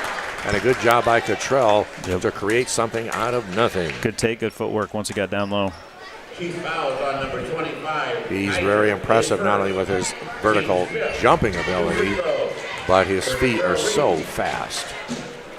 First shot for Cottrell up, and it's good. The southpaw has 3, 27-25 D-Mac.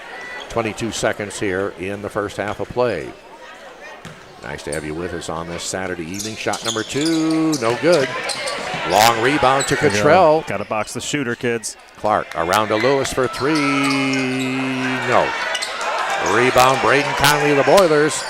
And ball's going to be stolen away by Tice Albritton of D-Mac. Up ahead, a pushing foul going to be called against Brady Clark. And on Clark, that'll be his first. Number 24, Brady Clark. And it's not a shooting situation. I don't think there are any new shooting situations. I don't think there are shooting situations with this new. If D-Mac would foul us, you'd have 2 at the line because they've got 5. But yeah, trying to be, and it didn't work. So nevertheless, 5 seconds. Good defense. D-Mac way out high. Look out. A little bit too aggressive. One to give, as they may say. 1 to give. Yeah. 3.8 seconds left in the half. Good, actually a good foul because it takes them out of their rhythm. 3.8 seconds left. D-Mac leading by 2. Into the Chiefs, out on top. Gilbert tries to get the shot. I think it was partially blocked.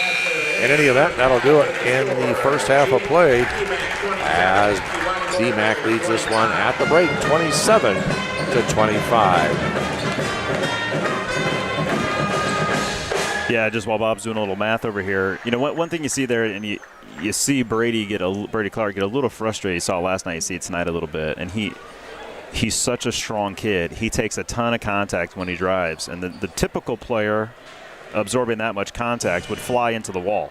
But Brady basically looks as if he's unaffected, but he takes a lot of contact.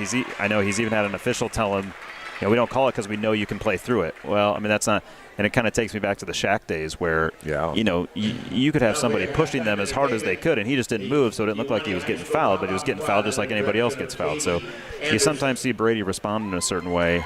It's because he's absorbing a ton of contact, not getting the call because he does finish through it. And so that's just something he, you know, as a player, and he knows it. He's just got to fight through it and get back and play defense on the next possession. Well, certainly so, as the Palms are out here on the floor as we speak. At the break, 27-25 D-Mac. For the Boilermakers, Brady Clark has 18. Cottrell Reed has 3. 2 for Braden Conley, 2 also for Colson Wellgott. Boilermakers 3 out of 5 from the free throw line.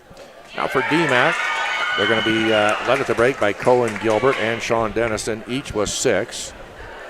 5 for Carson Cassidy. 4 from Tice Albritton. 4 from Jerry Hahn. And 2 for Dane Lowry. D-Mac 2 out of 2 from the free throw line. Quarter 1 goes to D-Mac, 16-14. It's an 11-11 run in the second quarter. And again, 27-25 is the D-Mac score at the break. Oh, we're going to try this again. No problem. So they're going to do a replay here of the dance. The music cut out first time, so those in attendance are going to get another shot at it. Let's talk about this week, what's coming up for the Boilermakers. Again, they've got 4 in a row coming to this evening, but find themselves locked in at a 2-point deficit here with DMAC. And I just want to say, for two towns coming together for a consolidation, Deer Creek Mackinaw just nailed it with the DMAC. That wrote itself, and they did a good job locking it in. The Boilers will go to, on the 6th, that's a Tuesday, they'll head out to Mendota. That's a vengeance game. Mendota came in here to Brockman Gymnasium and, in the eyes of most, upset the Boilermakers here a couple weeks ago. So that'll be a game. It got a little chippy. Hopefully that's not the case on Tuesday, but they'll go and try to get some revenge against the Trojans. And then on Friday night, we've got senior night here at Kewanee against Hall, the Red Devils. And then Saturday night, the Boilermakers will head to Sherrard for an afternoon game.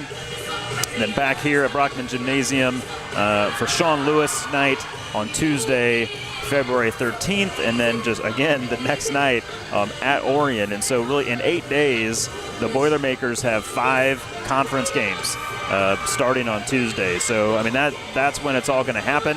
Again, they hold the conference, the East, the Three Rivers East Conference Championship in their hands. If they win out, which again, very difficult with those 5 games, 3 of them on the road, they would be the Eastern champs, but they've got a lot of work to do to get to that place. So, tonight's an interesting game, kind of thrown in the midst of all of these conference games. And if you talk to people around the area, you know that the Three Rivers East is really balanced. And night to night, you can't really anticipate outcomes. You've had Hall beat Princeton here a couple nights ago. You had Hall beat BV. They're playing well. The Boilermakers go to Hall. They win. You just see different results night in, night out. And so those games are all battles. And the Boilermakers, boy, by the end of the evening on February 14th, they are going to be tuckered right out. I do want to mention just a couple other things here. Checking my phone. Athletic Director Tim Atwell has sent me some text messages with what's going on with our wrestling team. So Alejandro Duarte, also known as Alex Duarte, won his class, 215 pounds. So he is the regional championship. Congratulations to Alex. Jackson Hawkins took 2nd place along with Kingston Peterson. So a good showing by those gentlemen. Looks like Christina Armstrong has qualified for sectionals on the bowling team. Congratulations to her. And Jamal Lazenby took 3rd on the wrestling squad. So I appreciate Athletic Director Tim Atwell does a fine job sending me those updates. Congratulations to our wrestling team. Another great season, coached by Charlie Eads. Several young ladies have been wrestling too. We'll try to give you an update on them next week as they try to make it down to state. So congratulations to that group. Here, if you're just tuning in, the Boilermakers find themselves down 2 to Deer Creek Mackinaw. Again, the reality is a game you thought you'd probably come and watch and see a comfortable Boilermaker win, but as you talk to the coaching staff, they knew that would not be the case. The DMAC was a team capable of putting up a good fight and winning the game. So, I mean, they did not take their opponent lightly. It's easy to do that. I think they even were using this is a trap game. You're in the midst of a really thick conference part of your schedule. This game gets thrown in on a Saturday, but they knew it was coming. They've been talking to the boys about it, and I think they came out ready. You saw that in the first quarter with a lot of up and down action. And so I think here in the second half for the Boilermakers, keep doing what you're doing on offense. You're 0 for 6 from 3. Hopefully a couple of those go down here in the second half. But on defense, you got to keep DMAC out of the paint with the easy layups. Even a couple easy follow-ups where, the weak side help was not able to find their man and block out. So there's some things to clean up if they want to walk out of here with a victory this evening. And talking to a couple of fans there at the break, and one guy in particular just commented, said, well, you're just not playing well yet tonight, are they? I'm like, well, give DMAC credit. They're pretty tough so far. Yeah, you don't watch the Boilermakers and think, oh, we're not ready or they're not playing hard. I don't see that at all. Yeah, I mean, I just see a DMAC team that runs pretty good offense. They've gotten good shots. They've been pretty solid on the boards. They've given up a few on the offensive end. But, and you saw it there in the second quarter. They packed the paint a little bit more when Brady drove in, a little more contact. And so, there's some adjustments to be made here coming into the third quarter. And, of course, when you have a player the caliber of Brady Clark, it just invites the competition to say, look, we can run with you. And so it tends to bring out the best in the other guy. It does. They're going to give good effort. I think some, your really aggressive defenders, they kind of like, okay, that's my guy, and I'm going to do it. And you saw that a little bit, with Tice Albritton sort of welcoming that role, trying to cover Brady when he can. And I think, I remember back as a Bulls fan, you always had the choice when you played the Bulls with Jordan was like you could let him get his, but you didn't let everybody else get theirs. And that's kind of what's happening. So, Brady's got 18, I believe, at the half. Nobody else with more than a field goal.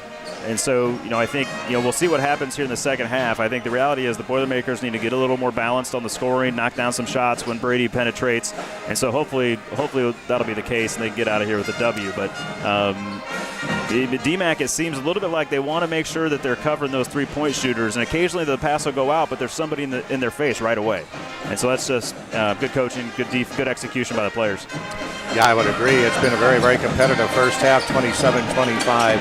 DMAC leading at the break, and we share an affection for the NBA. You might appreciate this story. Maybe you've heard this. I don't know. Unfortunately for the Philadelphia 76ers, Joel Embiid, who I think is just an incredible player. He's down now with some kind of a knee injury, and I guess they're doing some assessment on that. But anyway, the thing that I read was that at this moment, he has scored more points so far this year than minutes played. Only one other person in NBA history has ever done that, and I can tell you already know who that is. Was that Wilt? It was. Yeah. Wilt Chamberlain was the only other player stat to go through a full season scoring more points than minutes played. Yeah, that's a good stat. Yeah. And, that's a good stat. Hard to do. The argument goes on, who's the greatest of all time, etc., and everyone's entitled to their opinion. I get it. As a boy, having watched Wilt Chamberlain, I was utterly in awe. Yeah. I mean, and so my first team was the Philadelphia 76ers. Started watching the NBA in 1965 and saw those great battles with Wilt, Bill Russell, and the Boston Celtics on it. It was just great basketball. But anyway. Yeah. Did you enjoy the Barkley years? I did. I like Chuck. He makes some great points about the NBA, and I'm almost afraid that very, very similar to Mike Breen and their crew, they're going to throw Barkley off because he's telling the story the way it is. Yeah. And because he says, why does the NBA start these games so late for some of these kids? How are you going to develop a fan base when you start that late it's like true. that? He says to these players, listen, you're making all this money, and all you have to do is play basketball maybe 3 times a week, and you can't come out and play. Yeah, I mean, that's been an ongoing story. Yeah. Well, my favorite bit is when they try to ask him, what team some players play for, and he doesn't know. I mean, that's one of my favorite little bits on that TNT crew, so I enjoy him. Well, I tell you. In any event, right back here in Kewanee, Illinois, 27-25 DMAC at the break. And the second half just about ready to start. Once again, the Kewanee High School band sounding great here tonight. And off we go. Half number 2 is just underway. Brady Clark drives the lane. Little floater up, won't go. Braden Conley, the weak side rebound. Out to Cottrell Reed, long range up, no good. Rebound weak side, Blake Johnston out to Blaze Lewis. Straight away for 3, won't go. Long rebound left side. It's going to go on the baseline this time to Braden Conley. And we got a pushing foul down inside. Yeah, they're going to get Hahn for that, it looks like. Number 34, Gary Hahn. Pushing Blake. His first. Team's first. Yeah, that's his second, Mr. Christakos. Nevertheless, back to the Boilers. Cottrell Reed off the baseline out on top to Brady Clark. He'll drive the lane right to left. Now a little reverse shot up. Won't go. He's down on the floor. And it's DMAC on the rebound very quickly into the front court this time. And they're going to get it inside. Back out to Gilbert into the right corner. Shot is up. Sean Denniston won't go. Weak side baseline rebound. Cottrell Reed. Boilers on the attack. They're down by 2. Third quarter just underway. Blaze Lewis drives the baseline. Here's the reverse. Oh, he did everything but get it to drop in. DMAC clears the board. And coming up court with the basketball is Cohen Gilbert. He'll walk it up. He's just a freshman. It's a young team for DMAC, generally speaking. They'll go left side to Sean Denniston. He's a sophomore. Into the corner to Jerry Hahn. He's a sophomore. They'll drive it in. Spin move. Ball knocked away. Picks it up. Tries to pass. He somehow gets it down inside. I don't know how he did it. Shot is up no good by Sean Denniston. Rebound, Blake Johnston. We're going to have a lot of bodies on the floor.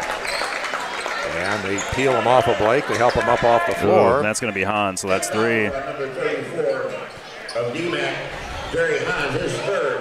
He's got his hands up, but he he got on Blake trying to get the tie up, but he grabbed his arm. So, it's when you're out on the floor, I realize that the accelerator is fully depressed. yes. But sometimes you just wonder. Well, nevertheless, Blaze Lewis driving the baseline shot is up. This one is good by Blaze Lewis. And that's just good recognition. Hahn's got 3. Go at him. He can't really be aggressive as a shot blocker. Good work by Blaze. 27-27, 6:15 here in the third. DMAC basketball. Gilbert out on top. They'll drive it in. Now to the corner. Denniston drives. Takes it back way out high to Hahn. Back to Denniston in the corner. Blake Johnston, good defense. Out on top. They're going to say that Blake bodied him up this time. And as the late, great Chick Hearn might have said, no harm, no foul. Nevertheless, it is a foul. It's, again, really good movement of the feet, doing a good job. But once you reach that hand in there, you're asking for a foul. And it is DMAC basketball. Just inside of 6 in the third. We're tied at 27. Gilbert clears it off to the wing. Over there it's going to go to Levi Kaiser. We've got another whistle and a foul on the Boilers. That's all Blaze. Going to come on Blaze Lewis is first. When you've beat your defender and you know he's behind you, all you got to do is tap the brakes and you're going to get that foul. Yeah. A savvy play, too. Hahn with the basketball out on top. He'll drive to the right side. They've got it over to Kaiser into the corner. Long-range shot up, no good. And the rebound to Brady Clark off the miss by Jerry Hahn. Clark to the front court. Top of the circle to the right. Blaze Lewis for 3. Yes! Wow, from downtown, and the Boilers lead 30-27. Well, 5:17 here in the third. DMAC basketball, Cohen Gilbert. Top of the circle, back it up near the midcourt stripe. To the post, it's going to go to Albrecht. He'll drive the lane, shot up, no good. And the rebound to the Boilermakers, Blake Johnston.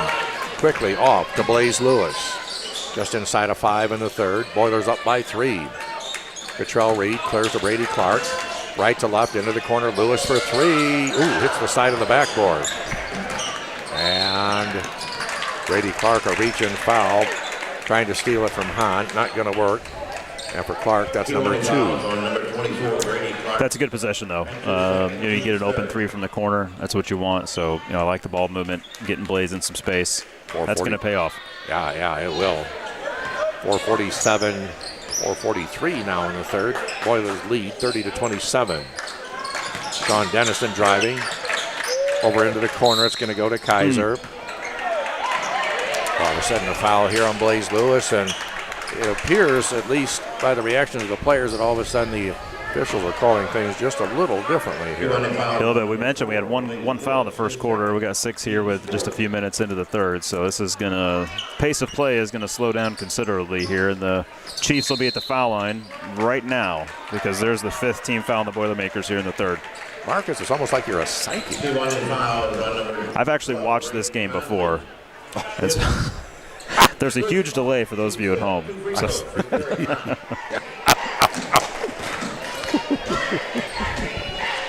All right, 2 free throws for Jerry Hahn. First one's good. Well, he is a good-looking ball player, isn't he?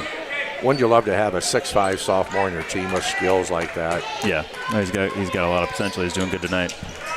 Well, free throws looking good. He's got 6, and it's 30-29. Boilers up 4:34 here in the third. Cottrell Lewis with the basketball. I beg your pardon, Cottrell Reed with the basketball. Now to Blaze Lewis. Lewis on the right side, trying to drive it in. He's being guarded by Hahn. Now the double team. Out on top, Braden Conley. Now to Brady Clark. On the left side wing, drives it in, passes to the right side. Blaze Lewis. Oh, that's 4. Yeah. His coach is not going to be happy with that. Just keep your position, stay behind him. You've got the height. So that hurts for the Chiefs. Sometimes your sophomores will do that. That's right. That was a sophomore mistake. I don't say that disrespectfully, but just some inexperience there. Just not worth it at that point in the game with 3 fouls. Absolutely. Nevertheless, nice play inbound to the Boilermakers. Shot won't go, but the rebound followed by Blake Johnston will. Good job by Blake. Boy, Blake was solid on He's that earned play. that. He's been working hard inside. 32-29 Boilers up just inside of 4 here in the third. DMAC basketball way out high this time. Carson Cassidy. A couple of these names I remember from the football season, I can say. Cassidy swings it out on top. It's going to go to Albritton. Boilers remain in the man defense.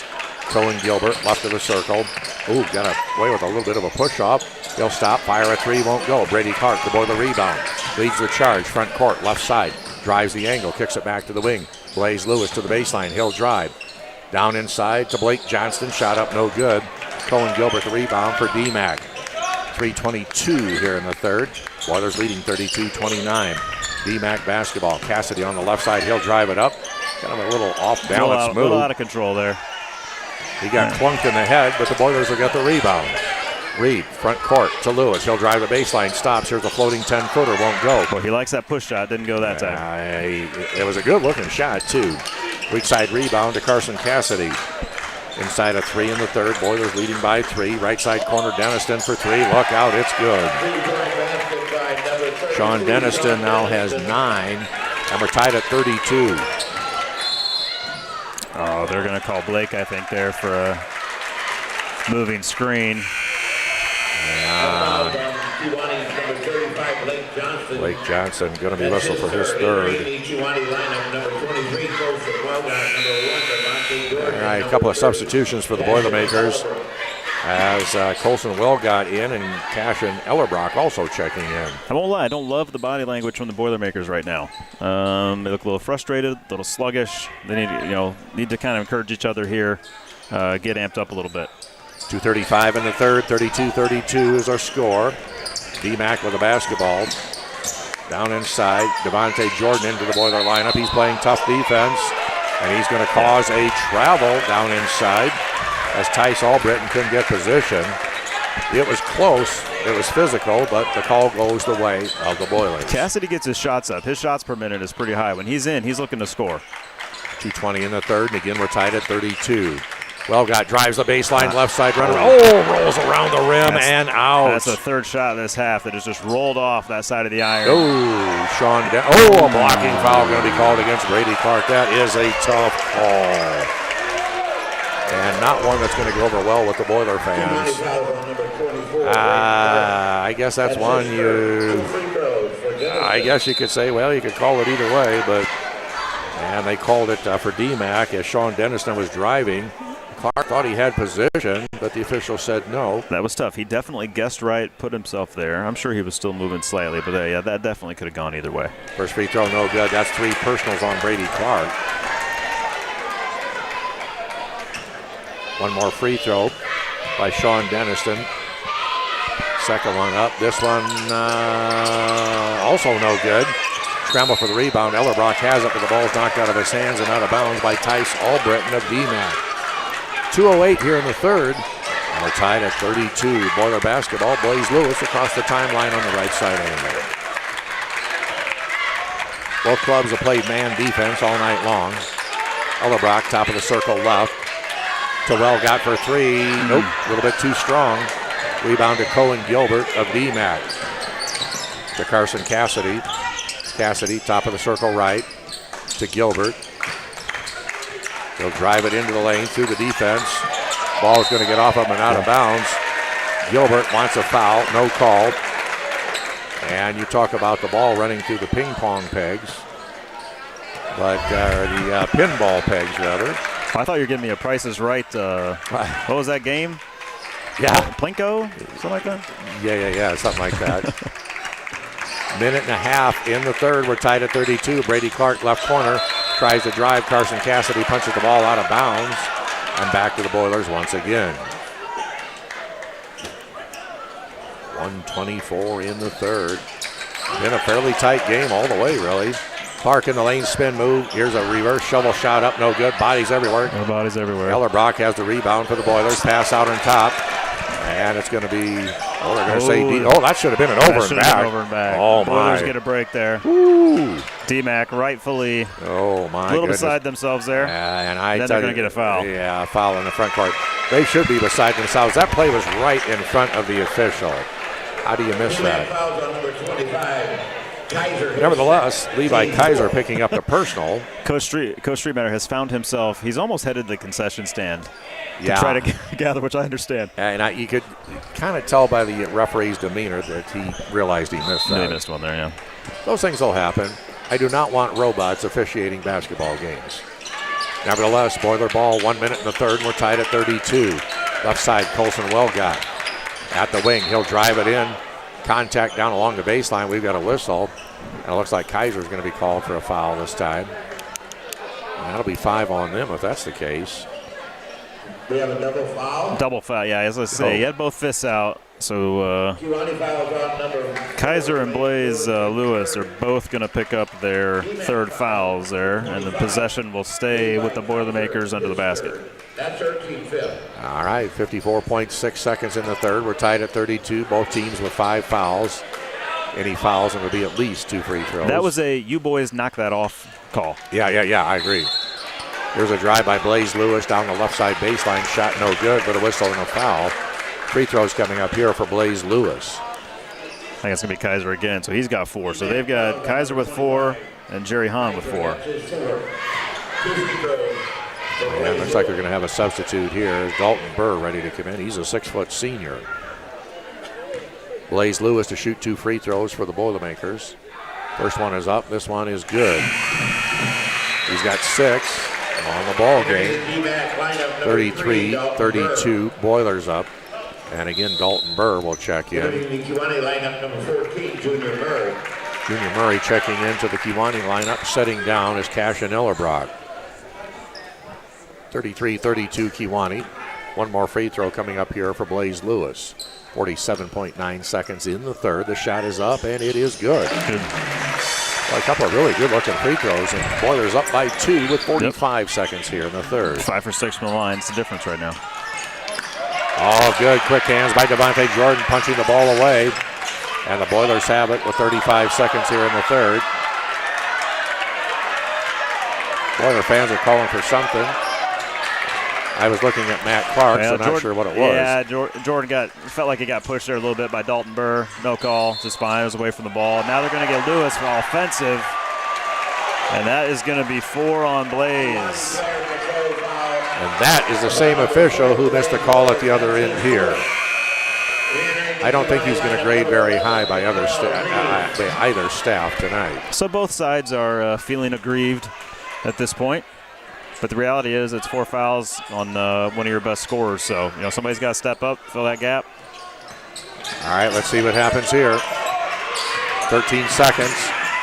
D-Mac basketball pass inside, knocked away. It's loose on the floor, picked up by D-Mac. Down inside with the pass. Shot is up for Dalton Burr. They're going to whistle him for an offensive foul. Holy mother of India. My goodness sakes. You could argue that the refs are doing an okay job when everybody's upset. If you only got one group that's upset, so they have accomplished that feat. And listen, it's hard. Like even that call, that's a bang play. 5 seconds. Clark into the front court, spin move, bounce pass down inside. Shot is up by Jordan at the buzzer, and it's good. Devontae Jordan on a beautiful pass from Brady Clark. And after 3, it's 36-32 Boilers. And the fourth quarter here in just a moment. Listen, that's a big basket. You've been down 2 or 3 or tied almost for the past half hour, 45 minutes. You make a couple free throws. Brady breaks down the defense at the end. You get a last-second lay-in. You make it a 2-possession game. Psychologically, that's a big basket. Don't look like much, but psychologically, that's a big basket. And now the reality is, you're a 3 away from feeling a lot more comfortable about this game. So that's a big play. Good pass by Brady. Quick finish by Devontae. And listen, big guys, you get that ball, you go up quick. Coaching some youth basketball, you see that all the time. The big guy kind of wants to collect, maybe pound a dribble. You get that thing, go right up. Don't give the defense time to react and knock you off your base or potentially block your shot. So good job there by Devontae, just going right up with the ball, no pause, no hesitation, and gives the Boilers a 4-point lead. So, again, one of the stories here as we come into the fourth, the Chiefs of D-Mac have 2 gentlemen with 4 fouls. Jerry Hahn, along with Levi Kaiser. On the Boilermaker side, you got Blaze Lewis with 4. So everybody's got to play smart when they get back in. We'll kind of see how long the coaches choose to keep those gentlemen on the bench. Boilers winning that quarter by a count of 11-5. And they lead by 4 as the fourth quarter is just underway. DMAC basketball. Chiefs on the attack with Cohen Gilbert out on top to the right side. Over there it's going to go. Now to the left side to Sean Denniston. He loses the handle trying to drive in. And had he not lost the handle, that might have been a carry anyway. But nevertheless, Boilers will get the ball off the DMAC turnover. And that's why I say 4-point lead. Things tighten up a little bit. You know, for DMAC, those possessions mean a little more. So I think that's a big basket by Devontae Jordan at the end of the third. I totally agree. It was a great pass from Brady Clark, but the key, as you pointed out, Marcus, is that Devontae went straight up, no hesitation. Foul out on top here by Dalton Burr. He's quickly picked up 2, and that's the first foul here in the fourth quarter. His second, team's first. 36-32 is the Boilermaker advantage. By the way, in our fresh softball game, Boilers were riveted. The Riveters were victorious, 42-26. Clark triple team down on top. To Cottrell Reed into the corner. Well got from the corner pocket. Up no good. Rebound tipped out to Brady Clark. He'll go left side. And the shot by Cottrell Reed, no good. Rebound Karam is back out to Cottrell. The end of the left corner, Devontae Jordan. The shot partially blocked. Loose ball along the baseline. DMAC has it. They're going to bounce it off of Junior Murray. But they're going to go back and give the ball back to DMAC. The Chiefs cannot believe the call. And again, it's our same official. Boy, oh boy, oh boy. I think the Boilers got a break there. And they'll inbound it down low. Brady Clark. Yeah. And immediately he's going to be hacked. And a foul against Dalton Burr, who quickly has 3. So that's the third time the Boilers will get that quick entry into the basket to Brady at a good angle. So that's something I think DMAC, when they watch the film, that'll be something they want to clean up. You know, you really have to credit Brady Clark. The pounding he's taking, and he maintains his composure.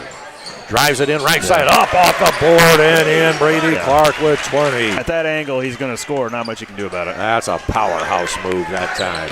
38-32, Kewanee up 6:45 here in the fourth quarter. Cohen Gilbert to the baseline, sealed off. Turnaround shot, up, no good. Brady Clark to Boiler rebound.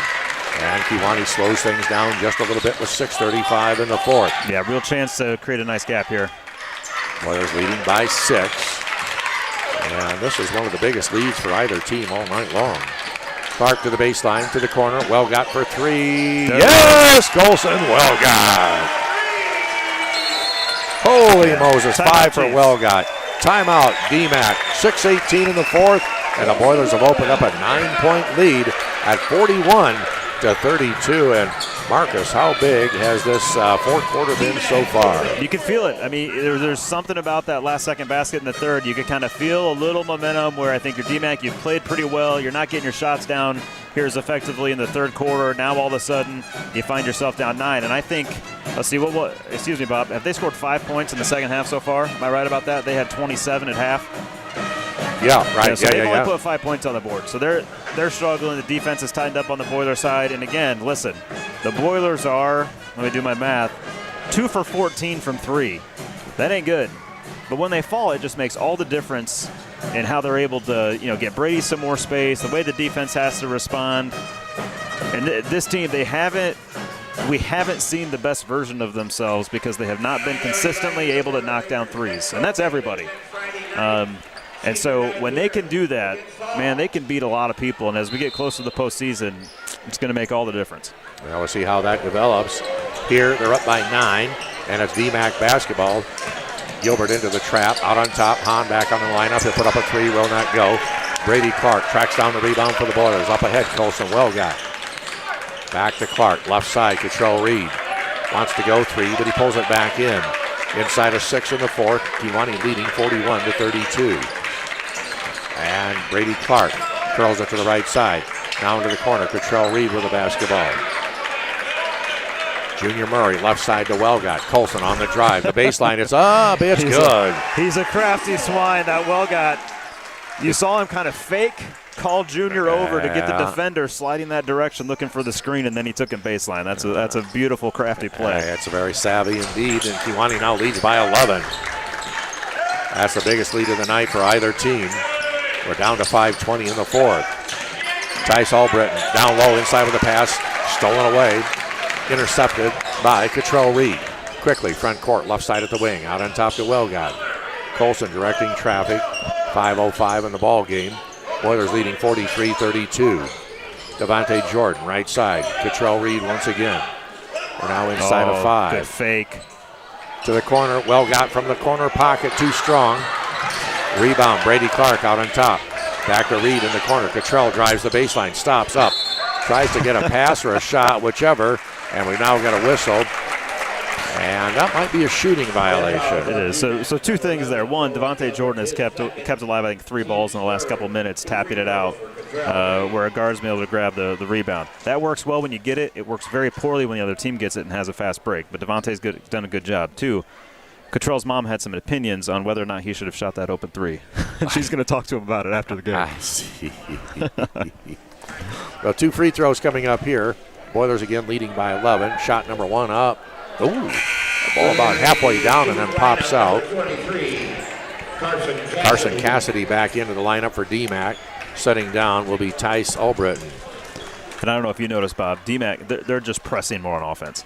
First quarter, they were really methodical, running that weave out top, waiting for a good opportunity. Here in the fourth, they've got it, and somebody's looking to score pretty quick, and it's rushed them into some unfortunate offensive decisions. Well, the free throw no good. And the Boilers now with a steal. Colson Welgott down the lane. Nice pass to the left side. Inside, they're going to go to Junior Murray. Short range shot up. Bounce, bounce, bounce. And it's going to drop. Good quick hands on the interior that time by Kiwani. And the Boilers now up 45-32 with 4:17 here in the fourth quarter. Yeah, I think that's 12 unanswered here. Wow. It's turned around quick. DMAC basketball. Cohen Gilbert into the lane. Stops a 14-footer. It's good. That's a nice shot that time. He's got 8 on the ball game. And it's an 11-point lead for Kiwani. We're just inside of 4 here in this ball game. Out on top, Devontae Jordan. Looking to go to Brady Clark. They've got it over to Clark. They'll drive the baseline, and with the left hand from the right side, the shot is up. It's good. A whistle and a foul. Yeah, that's an and 1, and that's going to be 5 on Levi Kaiser. He doesn't like the call. And so Kaiser didn't have any points, but he did have a good floor game tonight. And I want to say, that last possession, that's a really nice move and finish by Cone Gilbert.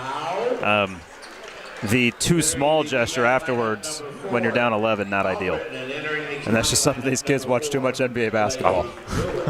Yeah. And listen, and I'm telling that to my kids every time they play. They constantly are doing that stuff. Free throw up, no good.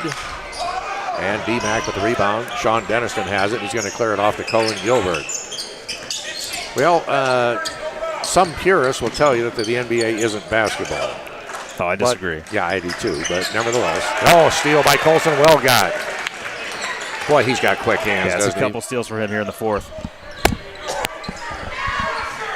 No rush now. I'm sorry, Bob. No rush now. You're up 13. Have good possessions. Move the ball when you see an advantage. Take it. Yeah. And you did right there with a lot of space, right by him. Ooh. Oh, they're going to call the charge. Offensive foul on Cottrell Reed as he goes right over Denniston, but he helps Denniston up. Let me make this comment. This has been a clean game. Yeah. Well played. Very physical at times. Very strong. Very tough. But very well played by both sides. Yeah.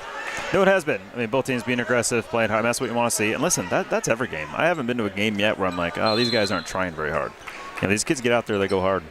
Timeout taken by DMAC with 3:09 here in the fourth quarter, 47-34. Boilers up by 13. And at this stage, you'd have to say it's Kiwani's game to lose. And I really don't see that from here. Yeah, take care of the ball.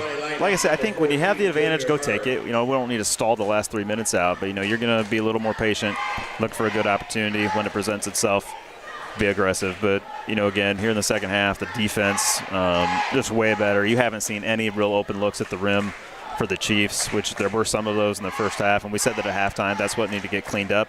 They've had a couple decent looks from 3. They just haven't fallen, and so all of a sudden you see a 13-point spread up there. Yeah, it's been kind of interesting to watch it because after 3, it was a 2-point ball game. Yeah. And the Chiefs, as you pointed out, Marcus, They've only scored, well, now 7 points here in the second half. We're down to about 3 minutes in this fourth quarter, so yeah, their offense just kind of left them, and I think the Boiler defense might have had something to do with that. all kinds of contributions from the Boilers, but I think Colson Walgott stands out. Hit a big three defensively, been able to knock a few away, start fast breaks, then able to kind of cleverly get to the lane and finish earlier. So good minutes here from Colson. Back to live action, just inside of 3 minutes of the ball game. DMAC basketball. Denniston left side on the drive. Ooh, blocking foul called here against Devontae Jordan. And DMAC might have gotten a break there, but nevertheless, 2 free throws coming up here for Sean Denniston. Team second. 2 free throws. Denniston, a 6'1" sophomore. He's had a good ball game. Yeah, good player. Free throw up and good. He's got 10. He's a good player. I mean, he's a guy, continue to work on the ball handling, get a little tighter, because he's got a good sense of how to get around people, and he's, similar to Brady, has some strength to get around him physically. It's just, a little tighter with the handle, make a big difference for him. Second free throw, no good. Weak side rebound taken on by Brady Clark of the Boilermakers. 47-35, Kewanee leads, but 2:45 left here in the contest. Clark out on top to the circle to Blaze Lewis. Keep it moving. Keep it moving. That's the whole thing, and out on top, Hahn has just picked up foul number 5. Yeah. He's going to foul out with 6. But at this stage of the game, you got to kind of go for it. Yep. And those things will happen. Personal foul. I'll tell you what, if that guy will go out into the driveway and shoot 200 jump shots a day, he's got a big-time career in front of him. Cottrell Reed at the line to shoot 2 for the Boilers. Shot number 1 is up and good. Cottrell with 4, and he'll shoot 1 more here. Yeah, good to see Cottrell get in the rim. I think Brady has over half of the free throws that this group has shot. And so it's good to see, Cottrell, I think that's his 5th free throw shot. Good to see him being aggressive, getting to the rim, getting to the line, because he's got a good stroke from there. He's got 5 on the ball game, and Boilers up by 14 with 2:32 left here in the contest. DMAC's got a nice ball club. They really do. Cohen Gilbert. Yeah, given their experience especially. A lot of these guys, you could have seen them playing in the JV game. And so, these are really important minutes, and they're going to be, I don't know if they're on the schedule next year, but they're going to be a tough out. Denniston along the baseline, steps inside and puts down a 14-footer. Nice shot by Denniston. He's got 12, and it's 49-37 Kewanee with 2:02 left in the contest. Cottrell Reed on the left side double team. Timeout taken by Coach Matt Clark. 1:59 left here. And speaking of Matt Clark, we'll be visiting with Coach Clark in our postgame here. So a 12-point lead, 49-37. So the Boilers have scored 24 here in this second half. And I think this is important. We talked about they've got some momentum coming in that certainly did not present itself in the first half. And I think you've got this. During halftime, I was kind of reading through the schedule. We got these 5 conference games coming up in 8 days. So, the schedule gets compact and they're important games. And so I think to finish this game well, come out of here with a win, just again, from that confidence perspective, really matters. And listen, you can give me your opinion. In the NBA, does your team, does confidence matter? I don't know that it does. You're professionals, you've been playing your whole life. But we're talking about high school athletes. Having that confidence, winning games, that stuff matters. It affects your play the next game. And so I think this is a good run that the Boilers are on. I'm not sure if I would call it confidence, but ever since I started watching the NBA as a boy, it puzzles me how in any game, any team could go on a 25-2 run. Yes. Now, how do you do that? Yeah. I mean, does confidence build? Does everything just start to drop? What happens? I don't know. But you don't see that every game, but it's not uncommon. But at this game, just the heart rate when you're trying to shoot a shot, just the, how frustrated you get if a foul doesn't go your way, and then your ability to focus on your defensive assignment. All these little things, at this level, talking about high school athletes, that stuff matters. And so I think, kind of getting control of this game here in the fourth quarter. And, it looks like they'll come out of here with a win. I don't want to – it's not a conference opponent. It's not a game you're going to tell your grandkids about. But it's an important game, I think, for what's going to be a pretty furious finish to this season over the next 2-3 weeks. Well, no, I hadn't seen my grandkids this weekend, so I wasn't going to tell them I was going to call the game. But second free throw is good. 8 in the ball game for Blaze Lewis, and the Boilers lead by 13 with 1:49 left here in the contest. I did tell one of my granddaughters I was going to be here, so I guess I did part. But anyway, inside, D-Mac. Oh, a nice play by Tice Albritton. In traffic, a little scoop. He drew contact, and he gets the shot to drop, and he's going to shoot the free throw. Yeah, good finish. He's played tough defense all night, so he's earned those few buckets he's gotten around the rim. Yeah, he's a solid guy. Well, it's an 11-point game with 1:46. It's not in the barn yet. Second free throw, no good. Clark high in the air for the rebound. He's going to be tackled by Denniston. Yeah, just two guys going for the ball. I got Denniston over to help him up. And again, we've seen good sportsmanship both sides, and always happy to report when that's the case. As it is, however, Brady Clark will shoot 2 more free throws. He's got 22 so far this evening, and 2 more coming up here.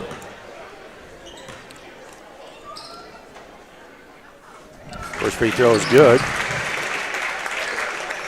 I tell you, not every team is fortunate enough to have a caliber of the player that Brady Clark is. Second free throw, spins around, jumps up, and then jumps down. He'll yell at me, but his free throw stroke is looking better, and that's huge for him. Absolutely huge. Looked pretty good there. Left side by Cassidy for 3, no good. Rebound Gilbert into the corner. Dalton Burr for 3, won't go. Rebound taken down again by D-Mac. Denniston to the corner. Cassidy for 3. It's wide right. Rebound foul by Albritton. No good. Rebound followed by Denniston. No good. Bodies to the floor this time. And blow the whistle there. Yeah. And holy Moses, boy, I tell you what. D-Mac relentless offensive rebounding. They just could not get it to drop. And when you got that many point-blank shots, if you're a coach, you're just ripping your hair out over that. In the backcourt, into Blaze Lewis. Double teamed. Immediate foul by Cohen Gilbert of D-Mac. He's got 4. We're going to charge Denniston a bigger pardon. Nevertheless, 2 free throws coming up for the Boilermakers. Blaze Lewis. Yeah, good job by Blaze there. Just split the defense, got tripped. You're going to get that call most of the time. 52-39 Kewanee. 2 free throws coming up here. And we're down to 1:14 in this fourth quarter. Free throw 1, no good. I think this will be the 15th free throw for the Boilermakers. That's a good number. I mean, that's what they need to do. They need to get to the rim. Now, in this case, it wasn't getting to the rim, but when you're aggressive, you're going to get fouls called. And, the new rule that you love so much, once you get 5 in the quarter, you get the 2 freebies. So without the 1-and-1, those fouls and your ability to knock down free throws become more important. Yes, that's true. I'll agree with that. It does change strategy. There's no two ways about it.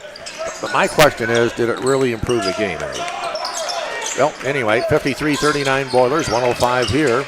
And we'll be wrapping this one up shortly. Long pass by D-Mac right into the D-Mac bench. And Coach Streetmeyer says to a couple of the subs, in fact, 5 subs, how about if you go on in? All sophomores. Saw all these guys in the previous game. So, yeah, I think we do have a timeout on the floor. Young team. Yeah, they really are. And, of course, you certainly for their fans, they hope that their development continues because they do have some size on that team, and they've shown they've got some basketball skills as well. Yeah, absolutely. They got a lot to be excited about. Here, though, it looks like the Boilers are going to move to 18-7 on the season. Isn't it interesting? They were, 13-7 here not too long ago, 10 days ago. And you thought, they're doing fine. 18-7 looks a little bit different. Yeah, it does. It's a good run. Well, and you mentioned that tough conference schedule. It's a tough schedule not only from the conference point of view, but also for seeding in the upcoming regionals. Yeah. So it counts all the way around. But the bottom line is you want to be playing good basketball. So we got Dontavian Thomas is out there along with Mitchell Thorpe and Amos Campbell. See Jace Klein there setting a screen for Wellgott. 4 new subs for the Boilermakers. Yeah, nice to see some players get a little time out there as we're inside of a minute left here. Wellgott on the right side. They'll go over to the left side, down to the corner. Amos Campbell to the baseline. Shot is up. It's a little bit short. Rebound out on top. It's going to go to D-Mac. They've got a lot of subs as well. Holy Moses, a block by Wellgott from behind. Out on top, here's a three that is good by Levant Hoyt. Colson timed that up from approximately the half-court line. He was striding to make that possible, and it worked out for him. I guess. 53-42, Boilers up. And into the lane this time for the shot is Amos Campbell. And let's see. Free throws coming up for the Boilers. Amos Campbell, he's a 5'11 junior. The bench is enjoying themselves from that shot block. Yeah. That'll be playing on a loop. Now, he's a junior, but next year at his graduation party, that'll probably just be playing on a loop on some big screen somewhere. Free throw number 1 by Amos Campbell is good. He'll shoot one more. Boilers lead by 12. 21 seconds left. Free throw. Oh, that rims around, goes down, and then comes out. Couldn't do it again if he tried to. Oh, absolutely. White drives the lane for the Chiefs, and once again blocked by Welgott. Loose ball is going to be picked up by the Boilers. Mitchell Thorpe. We're down to 5 seconds left. We've got a whistle on the far side over there. Amos is going to get a couple more. Wow.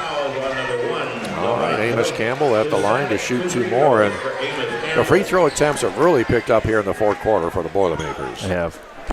Now, some of you may be wondering, yes, Amos is the brother of Boilermaker broadcaster Jimmy Campbell, who you listened to earlier this evening. Yeah. The far more good-looking and intelligent brother of Jimmy Campbell. Come on, back me up on here, Bob. Well, he's also the famous son of that rock star, Tom Campbell. That's right. Second free throw good for Amos. He's got 2. And 5.6 seconds left. That should do it. 55-42. And that will do it. Boilers pick up the victory here this afternoon. 55-42 is the final. We'll do a little math. We'll do a little chat. And then Coach Matt Clark will be joining us here in just a couple of minutes. Go ahead. I'll chat while you do the math. That's an easy exchange from my perspective. 6. So that's a good win. So Boilermakers, as we said, 18-7. That's 5 in a row. As we go into next week for some important conference games, you like the effort, you like the adjustments made at halftime. The team to this point has been a second quarter team. That's typically when they make a big run. Tonight, you saw it at the end of the third, and then really in the fourth quarter. It was a 2-point game with 1 second left to go in the third period. It finishes up as a 13-point spread. And so a really good closing fourth quarter for the Boilermakers. I think their depth, athleticism, finally kind of made the difference there. Guys on the inside keeping offensive rebounds alive, providing second chance opportunities. A couple of threes went down. You saw Colson Welgott knock down a big three as well as Blaze Lewis. The engine kind of stirring the whole. I'm mixing my metaphors, but it's Brady Clark, getting to the rim early on. He was the difference, keeping the Boilers in it, and then he gets some help from his buddies there in the third, fourth quarter. So all around, a good team effort on the defensive side. That's where you really see the difference if you watch the film. D-Mac got some easy looks from 3, and also at the rim there in the first quarter specifically. In the fourth quarter, really the third, not to be had. So just much better team defense. Guys keeping a foot on the proper side of the floor when the ball's over there. Good weak side help, and it makes all the difference. I talked to the young players about it. Nobody cares if your guy scored or not. They cared if the other team scored no matter who was guarding them. And so defense is played on a team, not as an individual, and you saw a better example of that there in the second half of the Boilermakers. Well, in the second half is really the key as the Boilermakers outscoring D-Mac 30-15 in that second half. So a good night for Kewanee. Let's get the scoring totals here. First of all,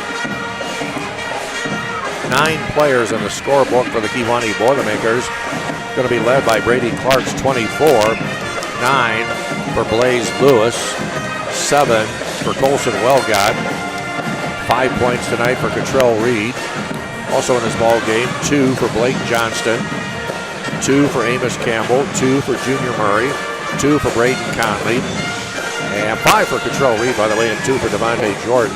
And the Boilermakers 13 out of 20 from the free throw line. Yeah, if I could add on to that a little bit, Bob, Blake Johnston, huge around the rim defensively and offensively, keeping plays alive, some offensive rebounds. So, the points don't tell the whole story of his impact.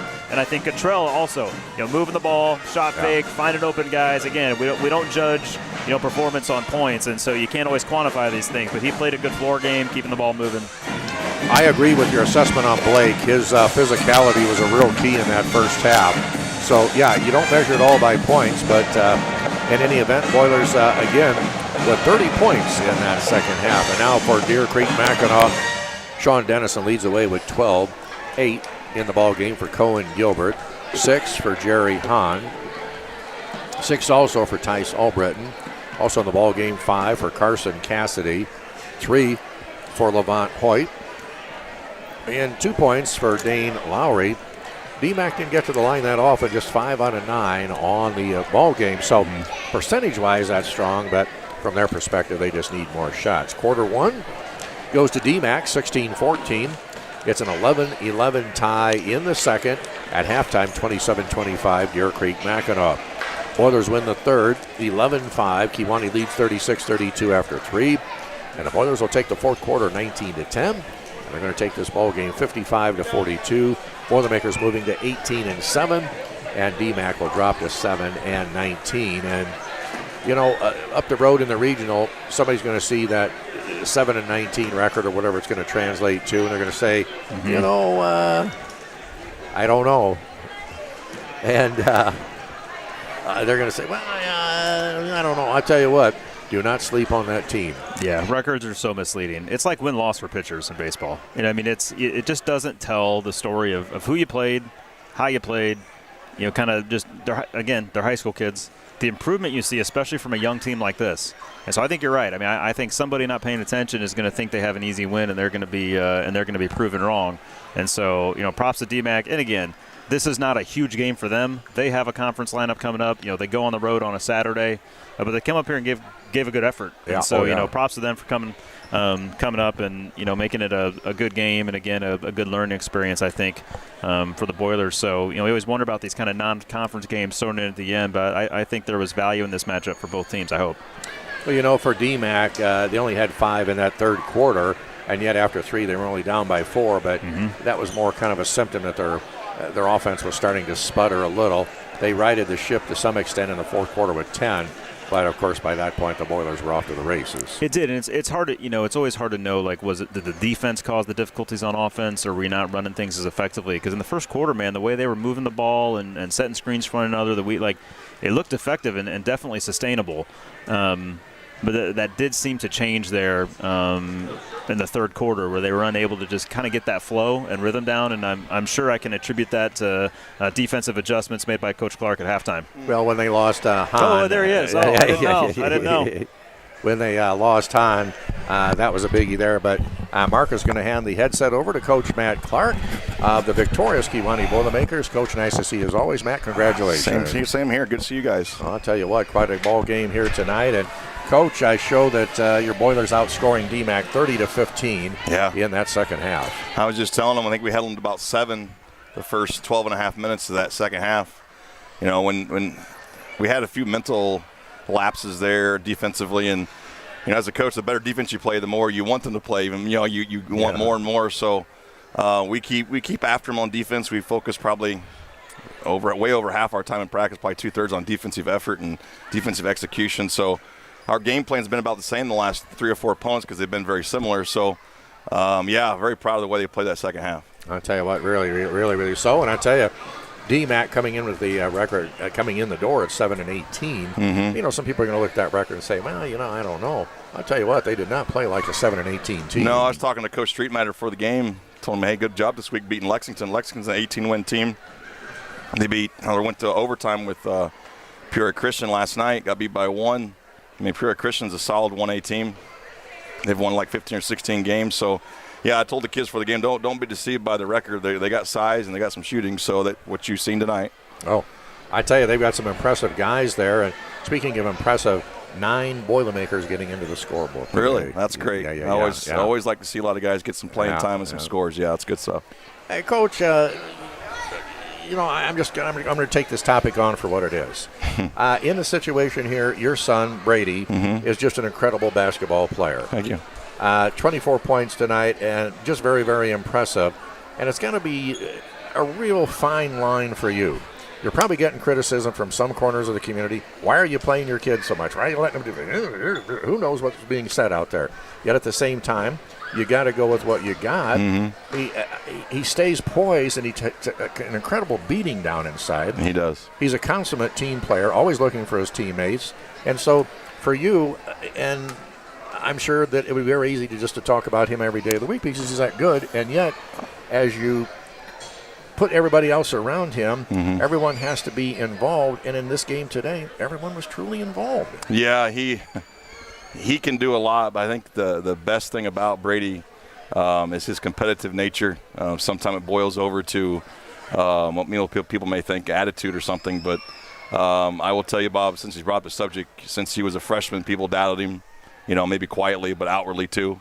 I've heard it myself. I've had, people close in the circle of who I talk to have said it. So it has been tough. Everybody thinks it's easy. Go out there and play, Brady Clark. Your dad's the coach. You get everything handed to you. Nothing's been handed to that kid. I'm too hard on him. And I think I probably held him back a little bit of his true potential in the basketball. But, tonight, 24 points. He's 3 points from second place all time in Kewanee history, and there's been some really good basketball players. The only reason I know is because I get stats from Jerry Salisbury. I'm not keeping track of my son's points. But that's what it was coming into the game. So, but you saw tonight he had 6 points in the second half and probably had 6 assists in the second half. So he had 18 in the first half and 6, and that's why he won the game. He can do that too. And I told him there in the third quarter, just trust your teammates, and good things happen. And they have bought into. We run a lot of things through him. And early in the season there was a little bit of an issue at times, but I think our winning streak and our better play is because the kids have adapted to their roles, and we're excelling because of it. I'll tell you what, speaking of playing your roles, on the one hand, you've got several guys scoring quite a number of points. You've got Blake Johnston with just 2 points in the scorebook. However, you can't always measure a contribution on the floor by points scored in the basket. Blake was big time, particularly in that first half. I totally agree. Blake last year came back in January after breaking his leg in the last game of the football season, and that really set him back. And it wasn't the same player until this season started. And early in the year, Blake is a competitor also, who wears his emotions on his sleeve, good or bad. You can't change everything in their world. You just try to coach him up. And yes, I'm glad you brought him up because he's one of my – I've got a lot of favorites. Of course, they're all my favorites, but Blake is up there on the list. Not just his toughness, but how he's matured and grown as a person. Because I told him over there in the fourth quarter, I said, Blake, you didn't play a lot in the second half. But 2 months ago, you'd have been mad at me, but right now you're laughing about it. So, those are the things you have on the sideline that you don't – people probably think I'm just being whatever, but those are coaching moments, and Blake's a true teammate. Yeah, he really, really is. I tell you what, I'm still amazed, as I'm sure everyone in the rest of the world is, that Colson Wellgott can even walk today, much less play basketball. He had some terrific blocks today, timing flying through there out of nowhere. He had him off the bench on that fourth quarter when he set him up like LeBron does. And Colson once again is a kid that rises to the occasion. He's a competitive kid. He's finding his role again. He's been up and down a little bit this year with his shooting. But if Colson comes in, hits a couple threes, and plays really solid defense, he's a great addition. I think he could start for a lot of teams. We brought back 3 guards that played last year on that team. And 2 of those guys have played 3 years and 4 years now. So there wasn't a starting role, I guess you could say, but he is basically a starting guard the way he plays. So, yeah, great to him. And glad his ankle wasn't as bad as it looked like earlier. It really did look bad the other day. It really did. So, those guys played, but Braden Conley, Cottrell Reed, Blaze Lewis, Devontae Jordan, all made great contributions as well. No, yeah, I joke with Braden. Maybe he thinks I'm joking totally, but Braden's one of my. Braden is awesome. He doesn't put a ton of points in the stat book, but in practice, if we change our game plan, we change our execution, what we want to do defensively, he gets it the first time. Yeah. He guards the best player most every night, and the guy's usually a 6'2" guard, or we have him guard 6'7" Laporte from Princeton or whoever, and you can just throw him out there and. He's a glue guy. People talk about cliche words, but he is definitely a glue guy that we love to have on the team. And it's not all about the points. I think kids and parents and grandmas and grandpas want to see their kid put points in the bucket. But Braden Conley is a winner, and he's helped us win a lot of games this year. He's a solid player. Coach, according to my book, free throws at halftime, you just have 5 in the book, 3 out of 5 from the stripe there. You're going to wrap up the evening 13 out of 20. That's not a bad percentage. Felt worse than that. And maybe I missed something. I don't know. No, that's what it is. I think we've been better shooting the free throws. Brady has struggled throughout his career up and down, but this last 3 weeks he's been way up in the 70s, so percents, which is really good for him. Hit free throws late in games, especially in postseason coming up. So those are huge momentum turners, and if we keep him out of the bonus, our defense is pretty good too. Marcus Thronberg made some comments about Brady's free throw shooting. How I think Marcus was implying that he's been really, pushing him and telling him he's getting better. And I can't remember the exact rub there, but he was kind of very, very complimentary. Brady. I bet he gets fouled 15 times the games that they call, and I bet he gets fouled 20 more times that they don't call. No. He lives in the lane. He lives through contact. You could talk about him a lot, and I don't want to because I'm his dad and it looks bad, but we need him on this team, and he needs these teammates, and we've grown really, really well over this year, and we got two big games for Sherrard next Saturday, so it doesn't get any easier. We go back on the road against Mendota Tuesday night, which is a huge conference game, then come back here for senior night, which is an emotional night no matter what. So we got to keep winning. I'll tell you what, that's really incredible. Coach, one final thought from this ball game tonight. Very competitive, at times very physical, and yet great sportsmanship on both sides. Yeah, I met Coach Streetmeyer before. This is the first time I've coached against him. I told him when we walked through the line, I said, team played hard.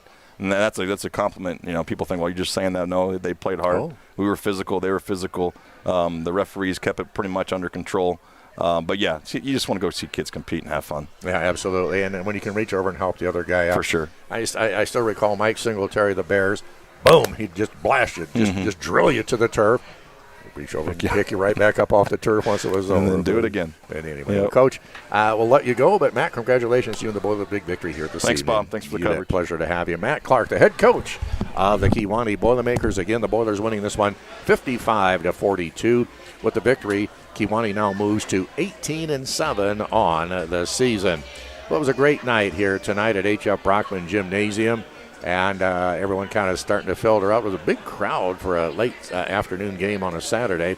Very, very impressive in that regard. But, of course, these fans do a great job supporting their Boilermakers. It's a sweep here tonight at Kewanee. The fresh softball game, Riveters victorious 42-26. And, again, the varsity victorious, the final 55-42. Thanks to Mr. Doan over at the camera. Thanks to our IT department, Larry Flannery, Tony Ramos, Mike Purva. And, of course, I'd like to take this opportunity to thank Marcus Thronberg for joining me here in the booth this evening. Always great to call the game with Marcus. So that's going to wrap up our coverage from H.F. Brockman. Certainly hoping you've enjoyed tonight's ball game, and that's going to do it here on this Saturday evening. I'm Bob McKee saying thanks for joining us, and so long for now.